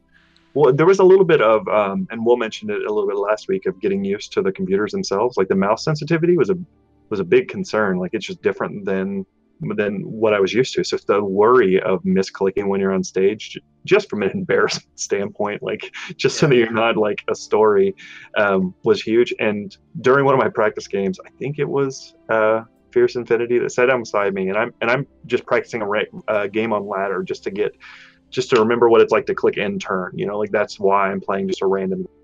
And my mouse just starts flipping out. It just flutters away. And it just starts clicking and it's trying to concede. It keeps going to the settings. And like I take my hand off the mouse and it's still moving. And people behind me are watching. I'm like, there's a ghost in the machine. What is going on? So I unplug my mouse and it's still just fluttering away. And like turns out like Fierce Affinity had like either him or the previous person had plugged the mouse into the wrong computer. So he was like controlling my ladder games with his mouse. It took a long time to troubleshoot. But yeah, it was disquieting. That's fantastic. But back to the question about like whether ladder is the best solution. I don't know what it is, but it feels like all those other choices would be really laborious to implement. Yeah, I think ladder's fine. I mean, I think it does do a good job of like you end up like where your skill level like will let you get. And your decks, and with the matchups of the way that the current month is to take into account. Because I feel like some months are like control months and some months are aggro months. Because I feel like my decks don't really change the type. But man, my finishes change based on what the predominant style is on the ladder. I feel like every season I can hit ladder with any kind of deck that like resembles something that is running at least like 25 playable cards. If I put the time into it. But and that's the testimony too, like what we were talking about earlier about the general, for the most part, well-balanced state of the game. But, yeah, I don't know. I don't know how much you guys talk about this, but I would really love to see some more like just limited style formats. Yeah. I really hope that the client brings that type of thing. I would love to try some like, kind of Magic style of booster drafts as opposed to arena. Or try there's so many weird formats in old games, like a mirrored seal pool, so that like let's say the morning of a tournament that everybody gets access to the same like I don't know 200 cards or whatever, like various amounts, and then everybody builds their same single deck from that, and then it locks in at the beginning of the tournament, and then it plays through like a bracket system. Those type of limited formats I would love. Let me throw this out. Maybe they're not for a full month. Maybe they're like for a week or something. But what about time limited, sealed, and or like arena and or draft or whatever? But like time limited ladders for your limited decks, right? Like you were just talking about a pool. Imagine like an NFL style fantasy draft, but with Legends cards, right? Like there's a pool, just like you said. You throw in 200 cards or whatever. And then you get people, they pick their decks, they draft or whatever, and then it runs for like a week. Go. I mean, I would be so in. Could you imagine like how fun it would be if they like added a couple cards to the pool every few days, so that like people got to like change their decks or something? Like there's so many cool ways that you could do that and have just I'm waking up to see what the new. Oh, everybody can put these other 2 agility cards in, or maybe we should all switch decks to purple now, and then people responding to like what people played the next day, supposing it didn't lock in. I would love this. Yeah. I would love this. I mean, I personally love limited. I mean, it's the only kind of Magic I play anymore. I would be in. Interesting. One of the things that don't see a way that this can happen right now. So like, suppose that we did some type of like outside of the client, just like agreement of like a pool, and we're trying to make something. There's no way to like make a 30 card deck that you could actually play against a friend, right? Right. On there. So like you're forced into like the 50, which kind of changes the way that things work. Yeah. So that part's a little more difficult. So. All right. That's a good point. This is a question I've been dying to get to. It's from Maricon, aka Paul. We love you, always and forever. Yes. Didn't he make Clank? Yes. Yeah. And a number of other games. He's just great. That's amazing. Yeah. So he asked, based on my personal play history versus TDCJason, his win percent on ladder is close to 100%. So why did he not finish number 1? I've never understood this. Well, there's this cat lady that caused me to lose some money at QuakeCon, but yeah, I think that there's an interesting dynamic, and I talked to a few different people at QuakeCon about that. Is that everybody kind of has their foil on ladder, so like I lose tons of games to Will, Hackney, or Warrior 7, and there are other players where I feel like I kind of prey on because their styles tend to, on average, play poorly. I tend to play like the decks that like kind of go over the top of control. So I know that, what's his name? Blackfall. He defriended me after we played a few games, and I'm not one to. Yeah, I wouldn't take that personally. Okay, but it was really I kept going over the top of Tribunal, and like you just create like a foil type of situation. So when you queue into somebody, you're just like, oh, Einie's got me again. Like, I know what you mean. My foil used to be CVH, and it didn't matter what he was playing. I would always lose to CVH on either like a Last Rune Prophecy or by like 3 health, like consistently. Back when him and I played during the same time of day. But conversely, at least early in his career, now similar to CVH, I just don't play at the same time as him, so I don't run into him often. But like early on when he first started playing, I used to be Link's Kryptonite. Like there was a night on stream where he was in top 10 and I beat him 5 times in one night. Like like it was just brutal. And now, like, I'm pretty sure it's flipped, and I think the few times I do run into him, he rolls me over. But I do know what you mean. Like, there are certain times where, like, you see a name and you see it a bunch of times, and you're like, oh, like, this is either going to be a really good matchup, or... Yeah, CVH used to be my foil for sure. And like I said, didn't matter what he was playing. It was just always... He always just had... it was either like we were both playing mid-range decks and he would like have the ring and a couple of like just the right answers at the right time or whatever it was.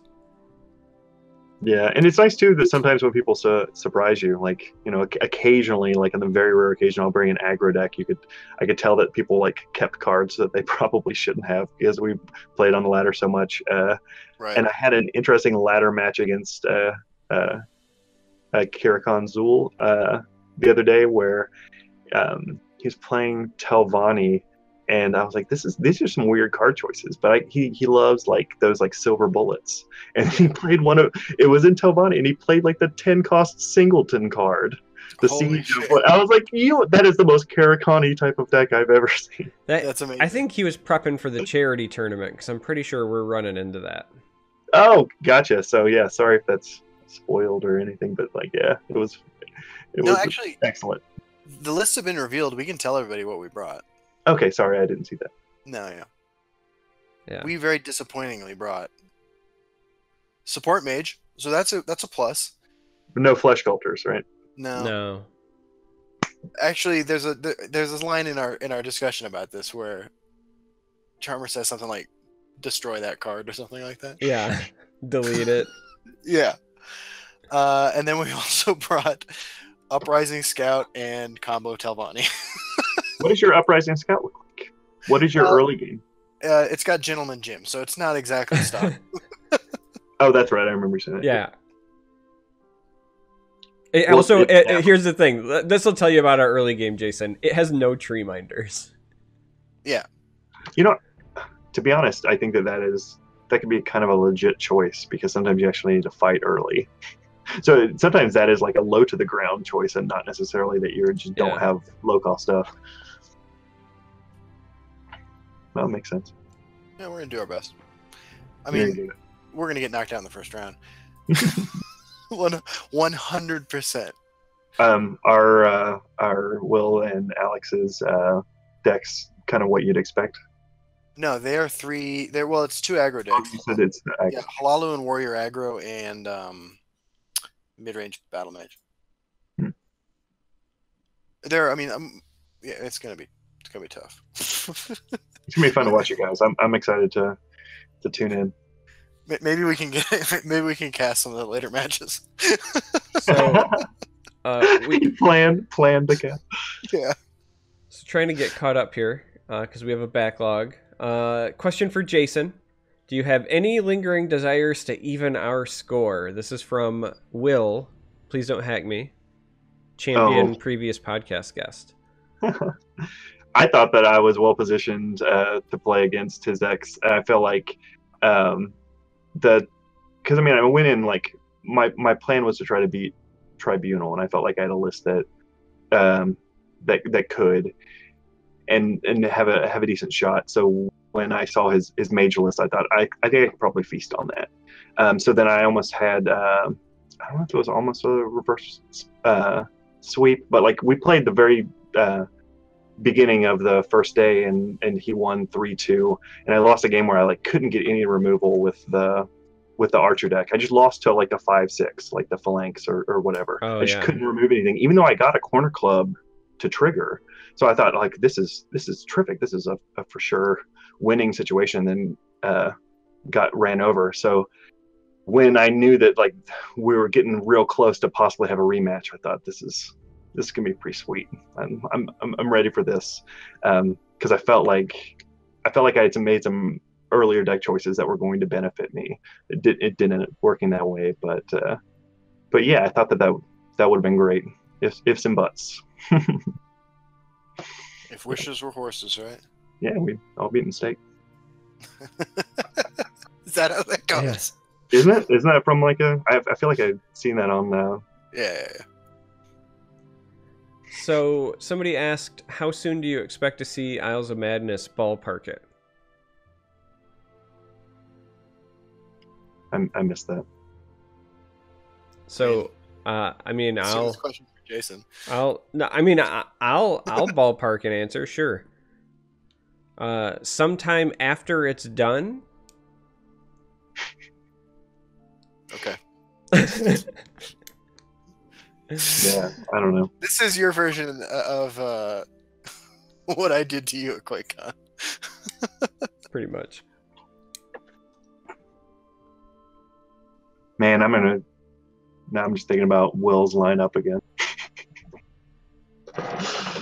Oh man, yeah. And now I'm just mentally going through each of our games. So yeah, let's talk about something else. So I lose out of my crawl. Yep. Absolutely. Again, I'm trying to get caught up on the chat. Windows are shut now. Hopefully, people will no longer hear the crickets. I had my headphones on, and I didn't realize that they were as loud as they were. So yeah, that was a thing. It was super offensive. Thank you for dealing with it in a timely fashion. Yeah. We have a question for Jason. When using conscription factotum archer, is the optimal route always attrition, even against other control or conscription decks? Yeah, I think so. I think that the majority of the time it is. It really is a battle of. I mean, you have to be flexible enough to realize, what type of draw you have. It's a shrine battle early on, the same way that the Doomcrag deck almost always is based on like access to shrine and triggers on it. You have to make your decisions. There's sometimes you have to cut bait and just push and for just hoping that it could possibly go your way because it's the only available line. But the majority of the wins aren't going to come otherwise. Otherwise with that deck, other than attrition. There becomes a situation against control that happened in the link match, where you recognize that you already had the conscription in your hand and you're going to need to have room to play the things, and you've already played enough things that if you don't push, you'll never have room, and the conscription is always dead. So you have to start attacking just so that they remove and give you room. And you have to really identify that on like the 8th turn, so that you can actually put enough pressure that it's worth them to ever contest that side. I think that's solid. Yeah, but in general, I mean, that deck doesn't have reach, not really. So like, you got to be cautious. so you're not gonna win, you know, any early game beauty contest just because you cleared their board, and giving them one card is devastating. That's fair. So great question. Somebody asked if we think there should be Tessel Vanguard style events. I assume he's referring to the old Vanguard that's Magic format, right? Yeah, so if you guys card. are not, if you're not familiar, right? If you're not familiar, Magic the Gathering used to have this format that you would have a card with you, and it would change. Think of it as like selecting like an avatar, right? But it would change your starting stats and abilities for the game. So you might have one where it's like your starting hand size is 3 smaller and you start with 5 less health, but all of your resources like produced double. Or you might have like extra starting cards in your hand, but like your passive effect wasn't as good, right? Like there was all these Vanguard cards that were printed, and then the way that it worked was you picked one and you would build a deck around that. And so it offered some like, you know, flexibility and whatever. I personally think that would be really cool to do in something like Legends. And I think you could accomplish it by like, you would just showcase the Vanguard cards, if you will, in the form of supports, right? Like they would just take up a support slot and be indestructible, just like in some of the story missions. And they could do things like make you start with more cards, maybe you start with more runes, maybe you start with less runes, less health, and then it either gives you a passive effect, or maybe it's because, again, it takes up the support slot, maybe it's something you can activate. I think that it's a really cool idea and something that could be explored for some interesting custom game modes. Yeah, I could imagine you like take a key from like the hero powers in Hearthstone a little bit. I could also imagine some really cool ways where we were talking before that like limited format, like the week long.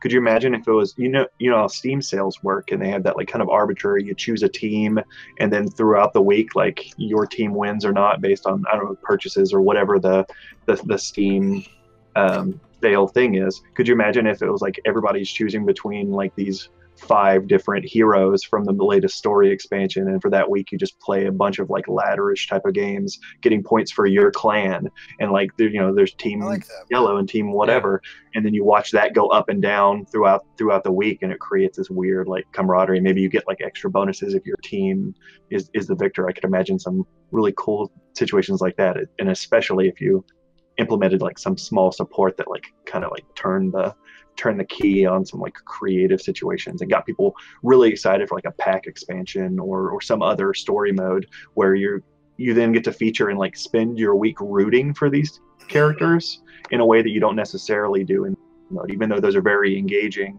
Not quite the same. I like that a lot. I think it would be kind of cool if we had, like maybe they revealed, 5 or 10 Vanguards, if you will, for lack of a better term, and then they did it with a gauntlet, right? So it was you play 3 runs, and each of your runs has to be with a different one.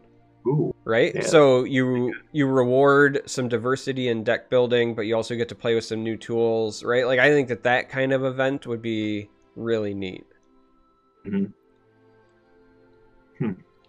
Or you could also structure it almost the exact same way as Arena too, where it's just you just choose going in and then do a normal Arena thing. Like you can imagine a lot of cool ways that could go.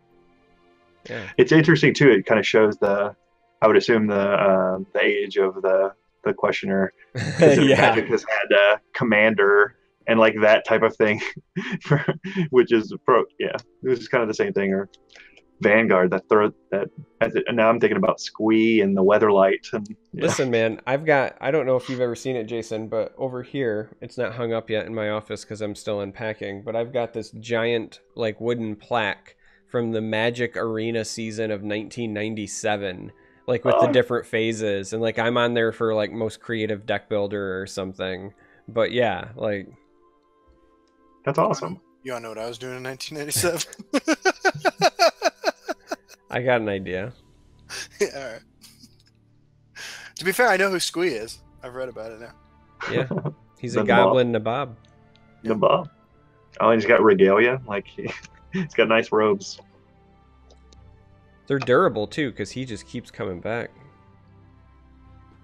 Yeah, in fact, I attended a couple of Magic Pro Tours, and the first one I qualified for was on the back of Squee. Really? I use it with Survival of the Fittest for slivers. Nice. Yeah, it was weird. I like that. Yeah. Ooh, good question we've got from chat here. This is from Joe Trader. That name sounds familiar. Ladies love Cool James. That's right. He specifically wants to know what you think, Jason, about the fact that Hack Me threw away his novelty check. Yeah, that is good. Because you have yours proudly displayed like it should be. It's so big. Yeah. This thing is just mess. If you would have seen like the initial problems that Thaldir and I were going through to try to make sure it shipped without getting damaged, I think it was probably a pretty understandable situation. In fact, we don't know about this language, so it's funny. But he has the trophy, so I think that's a totally valid choice. If it was me, I would have kept everything. I would have kept like the disposable coffee cups from the hotel. If I won, I would have just like had like the towels and everything, like all the pens and notepad. I would have just kept everything and just. Yeah, it's the type of thing you want to remember all pieces. If it was me, I probably would have kept everything as well. Like obviously having the trophy is awesome, but any opportunity for somebody to give you an oversized check, I think you have to keep it, because then like how do you not take that with you to the bank? Like every time you go to just be like, do you guys cash this? Like my bank would be so tired of me because I would take it with me every time. Right? That's exactly what I said to Will, and then he said something like that made me realize that Will is young enough that I don't think he'd ever cashed a check. Oh, well. Yeah, that's fair. That happens. It was super cute, honestly. Yeah. Do you guys care to tax this? Can you guys go ahead and use the bank? Just tax the crap. Yeah. Yeah, I mean, it was really cool too, because I was outside the venue because I was communicating with family, and I didn't realize that there was anything else going on, and I got like a WhatsApp communication from Etienne Frogger just saying, "Come back in, they have a check for you." I was like, "That's quick." I've never seen a payout like you expect, like a 90-day turn or something like that from a corporate standpoint. And then I got in, and it was a huge ass check, and I was like, "Oh, this is." That's terrific. That's such a fun way to do this. So I really appreciate that they went the extra mile to have that done, because they certainly didn't need to. So really neat. I mean, it could have been just smaller versions of that same badass trophy. Right. So I think foam core is probably more cost efficient, but it's still really neat. That trophy is so cool. It was. It really is. Like I remember before we knew, like. I think it was during the qualifiers, I'd put on Twitter, you know, if I find out they have a trophy, I'm going to be mad I casted this because I just won a trophy. And then nobody told us if there was actually going to be one or not until we got there for rehearsal. And then I saw it on the stage and I was like, what is going on? I was so angry. They didn't unwrap it until the next day, so we couldn't get any photos with it until you guys got to see it. Yeah. Yeah, they did a good job. I mean, from a participant standpoint, I thought all of it was top notch. I mean, the food back there was terrific, but just like every bit of it, the way that The stage was set up, the way that you guys, it felt like you guys like nailed down the practicing, and when it was going on, it felt like things were just moving and very few hiccups. I mean, other than some like technical issues with the sound, everything just, it felt like a living machine, and it was great. So Nikami wants to know, what do you guys enjoy most playing? Anything that doesn't attack. Bro, I feel like we're like brothers. Yeah, I mean, Yeah. it's scary to attack. There are bears out there. You don't, you know, yeah. In Santa, I think it was Santa's Vela that was talking about just like some kind of bad beat stories over prophecies, and I was like, I don't know what that's like, man. I don't know if I want to see bad beat stories really. I mean, I lose other ways. I just get run over, but Yeah. I mean, lately it's been either Ox, because I'm late to the bandwagon, so I'm still learning how to pilot the deck, and I'm having a lot of fun in the process of learning. But on my lunches, and I'm on mobile, I obviously can't play Ox on mobile properly. So I've been playing a lot of Assassin, and it used to be like one of my favorite classes to play, period. And I am very, very glad that after seeing Endo take his list, I was like, I want to pick up Assassin again and give it a go. It's been doing very, very well for me, and I'm having a blast. So it's interesting. I've got a deck specifically for my phone, and then one for when I'm on PC. And they're wildly different play styles, but I'm enjoying both of them. you crushed me during my lunch break the other day. Yeah. That was such a brutal victory. I was walking around downtown Cincinnati on my lunch break just getting crushed by Derek. Yeah, I was on lunch break too, and then I was like, oh man, I've got a good opener. And then you kind of stuttered for a minute. I was like, he's got no hope. Like, I had such a good hand. Yeah. I mean, I played a Daggerfall that never got to attack. It just got shackled every turn. Yeah, like turn he three, played Daggerfall did not attack. Yeah, he played a Daggerfall to contest, and it never got to swing, and then it was just over. So it's I've been enjoying that a lot. There was before, I mean, to kind of come full circle with the talking about the camping trip, the week before, I was like playing all of Frogger's decks because I thought that there's no way on mobile I could play control decks. So I got like half a weekend of playing like super aggressive decks before I was like, I hate this game. I don't want to play this at all. I was just losing. I mean, partially I'm sure because I just played it poorly from not being a good aggro player and not having experience with it. But yeah, that's not the way I like it. So I switched back.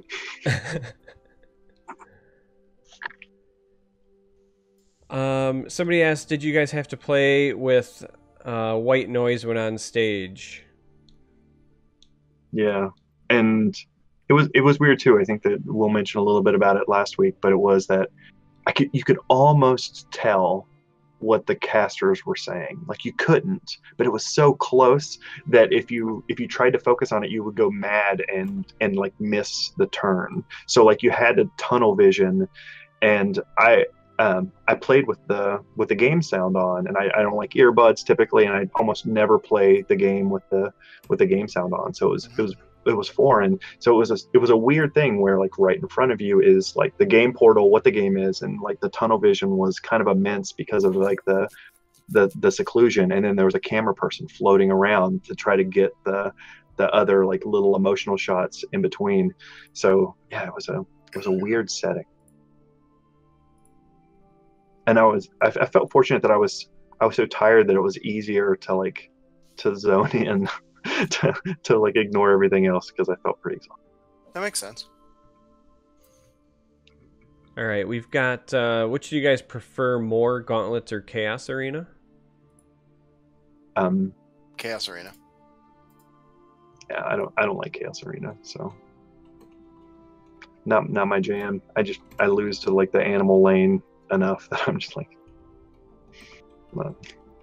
I mean, like when they do those epic rumbles or whatever, where it's 12 games, like the last like 3 in a row, I've gone 10-2. Like I enjoy them. I enjoy competing in those. but Chaos Arena is just it's so fresh every week. It's always something different. I gotta go with Chaos Arena personally. I think for me it's probably gauntlets, but the special gauntlets.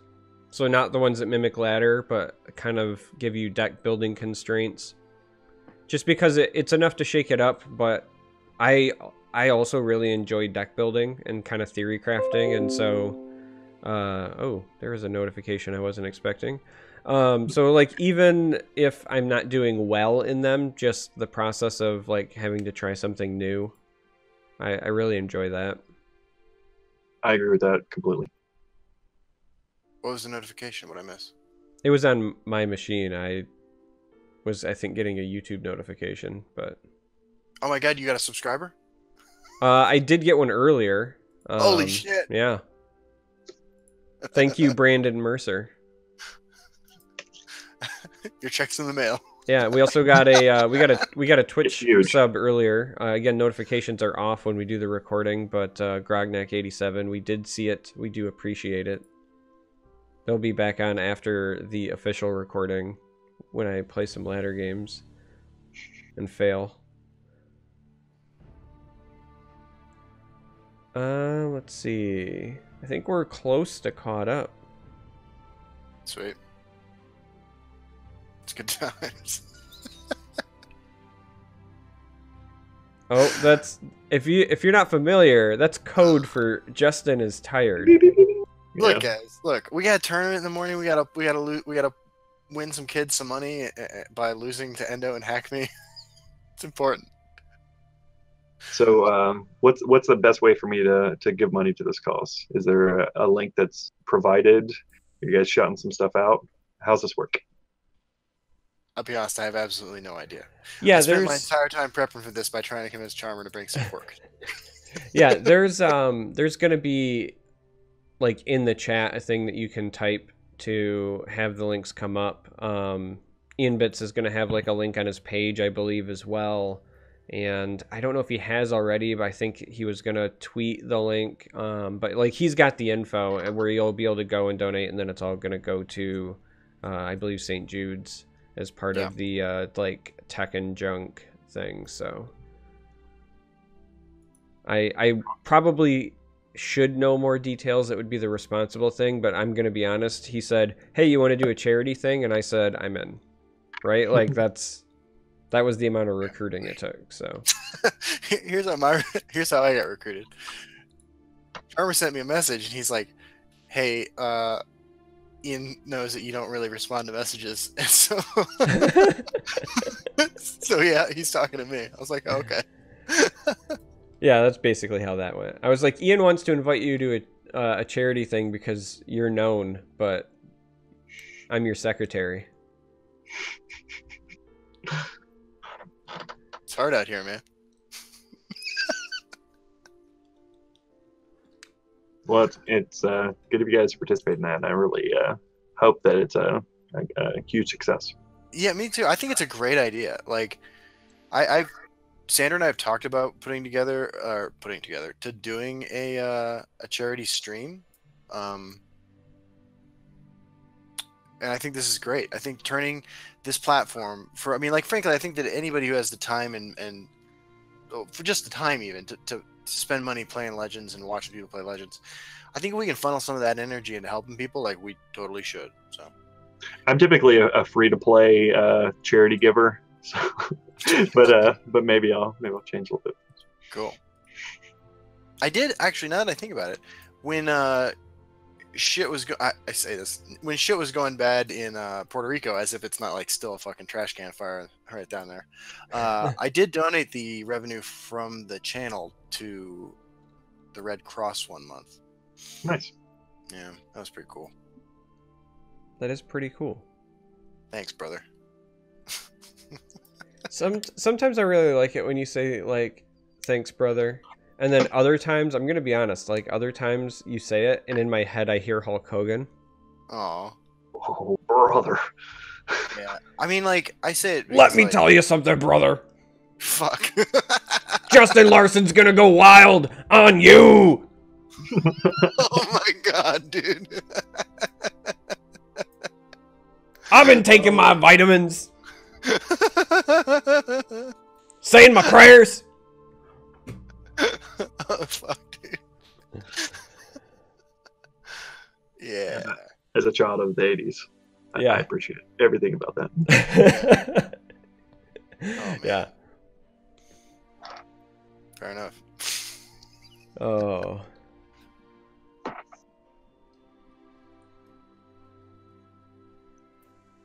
All right, so tomorrow. Hey, speaking of Matt Nass, coming in with the host. Tomorrow the charity event is going to be at 12:30 Eastern time, so half hour after noon, 30 Eastern time for the people who want to tune in for that. Again, I highly recommend it. If you're listening to the audio version of this, unfortunately, the event will have already passed. Sorry, but by the time that this like renders overnight and then gets posted, it will likely be either ongoing and or have already passed.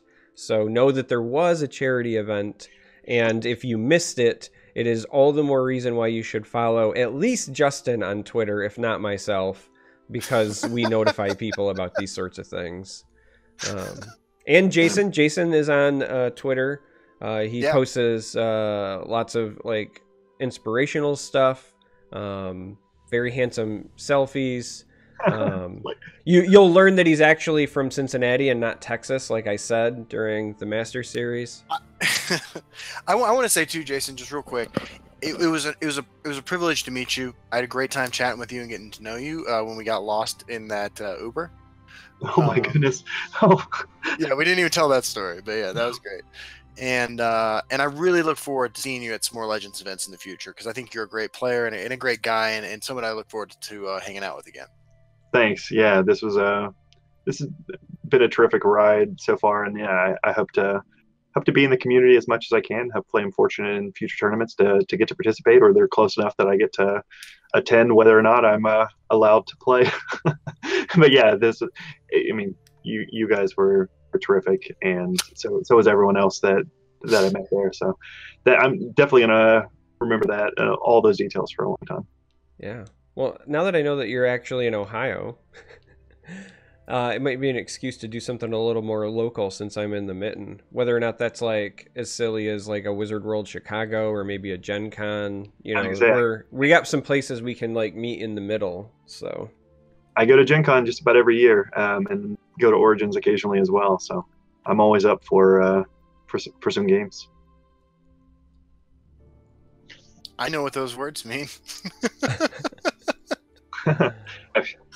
Yeah, in fact, that was an interesting discussion. I mean, Link also a big board gamer, so I discussed how fortunate I am to live like an hour and a half away from Gen Con, where 60,000 gaming participants show up and just like take over that city for the weekend, around the beginning of August every year.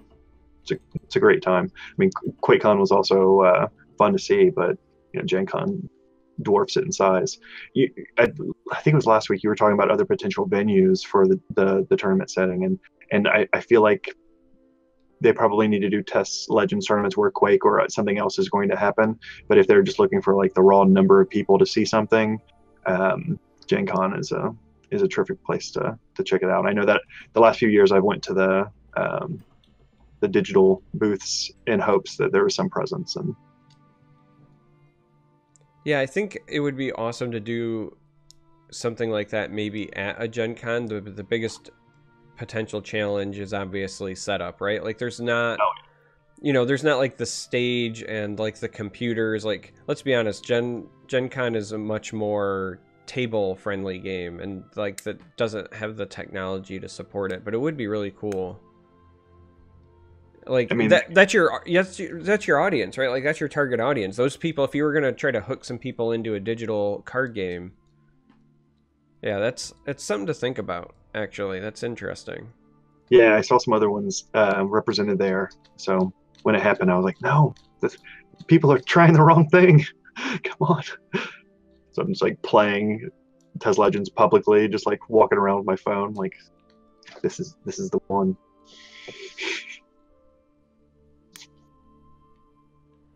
All right. Do we have any last final closing questions for Jason, Justin, or myself, so that we can let Justin go to bed because he's fading? Justin was sleeping like half an hour ago.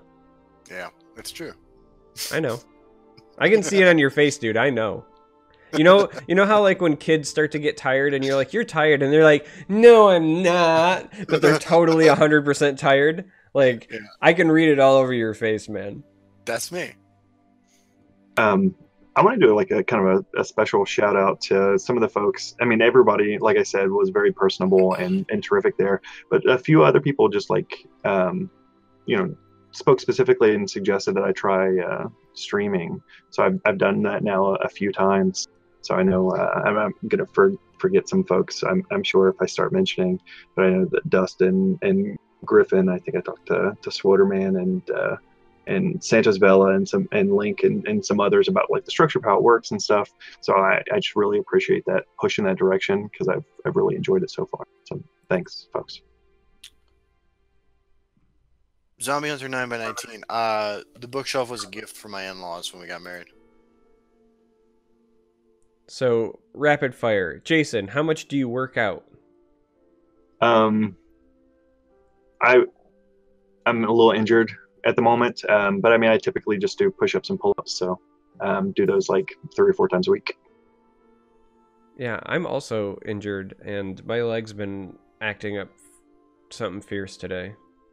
Yeah, I was running twice a week, at least a 5K each time, and I ran a half marathon a few months ago, and I was hoping to November run my. I recently lost about 100 pounds in the past year, so I looked quite a bit different when I was playing Elder Scrolls Legends during closed beta. So yeah, but my knee's been tricky. Yeah, my knee and my hamstring on the same leg are jacked from previous injuries, and they've been flaring up something fierce lately. We've got if you could nerf any card right now, what would it be? And the same with a buff. So if you could nerf one card and buff one card, what would they be? I know what I would buff for sure. I would buff the 4 cost that gives you an elixir. The 2/2, I would make it like a 2/3 or something, because where I'm playing a necromancer deck in a support spell sword, and the card still wasn't worth it. Oh wow! So, and it was almost strictly worse than Camel in the deck, and I feel like the cards that I would nerf would be Camel and Doro Mastermind. They create some redundancy that I think ultimately hurts the game. They're very fun to play with, but I think that they're problems. That makes sense. Yeah, that's really it's really interesting, because Mastermind is one that's been on my mind a lot lately. So good, because it's really good for what it does. Mm-hmm. I called it the best rare in the set, I think, when the expansion came out. There was a moment where I didn't think it was real. I thought it was like a Reddit produced one, because it felt too efficient, and I think it's proven out to be just, it enables some things that those classes just didn't have before. Yeah, like I love the idea of it being used in some magical fantasy land where it's just a tool for niche discard pile manipulation decks. Yeah, it's not the case. Right. Like, I think that you would need to print, like, Entomb, basically, for that to exist, because as it stands, it's just like the most effective card filter in the game. The fact that it can trade on occasion, yeah, it shouldn't trade. Like, it should be Silent Pilgrim-y in terms of that cost. I mean, right. I agree.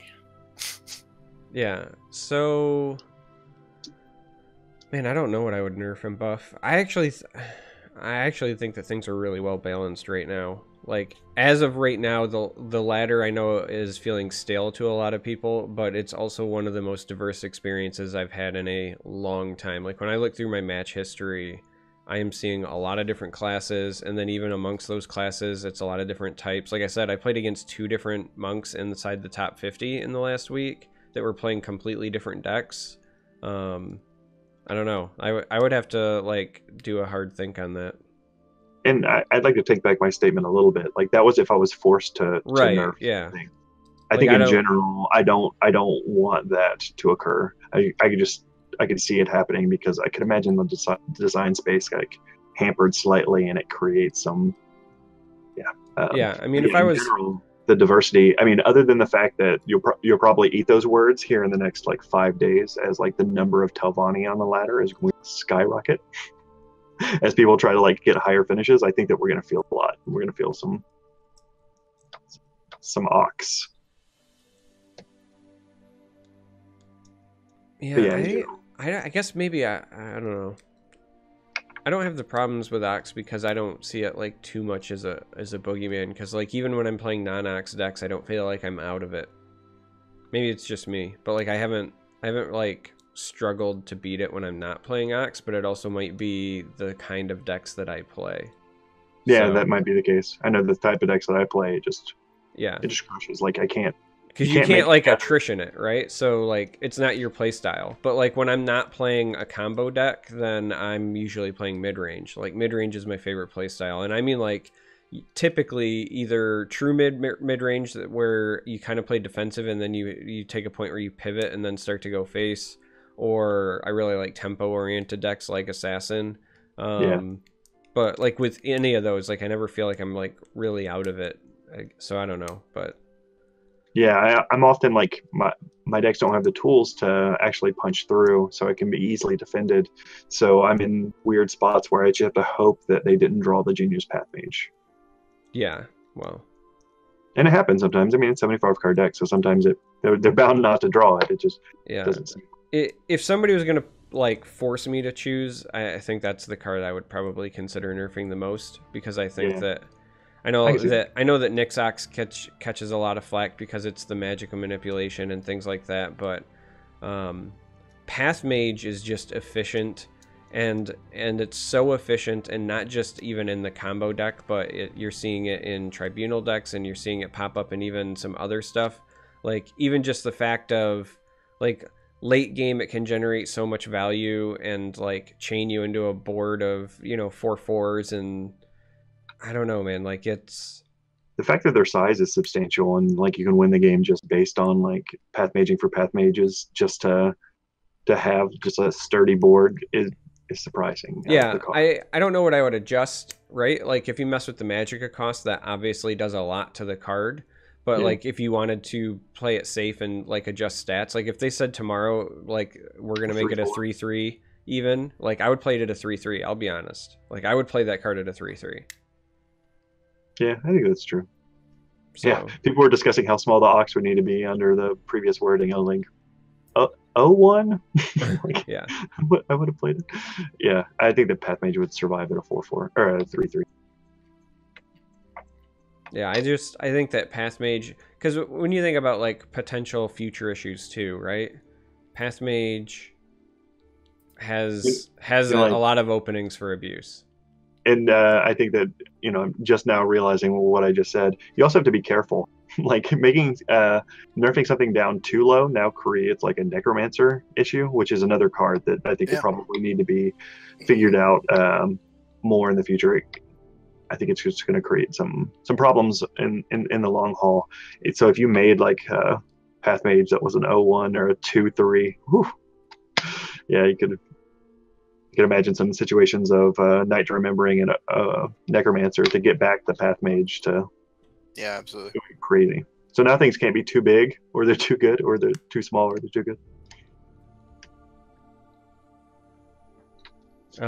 Somebody wants to know who are better, Jason or Santos? Hey, I keep hearing folks say that he's the coolest guy on the planet, and you know what? I agree. Yeah, I really like him. He's a cool guy. Yeah, he's nice. And great camaraderie, even though that we knew we were going to be opponents, and had to talk beforehand and after, and yeah, he's just solid. So yeah, I think he wore it better. I would expect no other answer from a gentleman of your caliber. Yeah, I mean, secretly, I'm like highly egotistical, and I think that I'm way better at all the things. I'm very pretty, but outwardly, I'm awesome and humble. Sweet.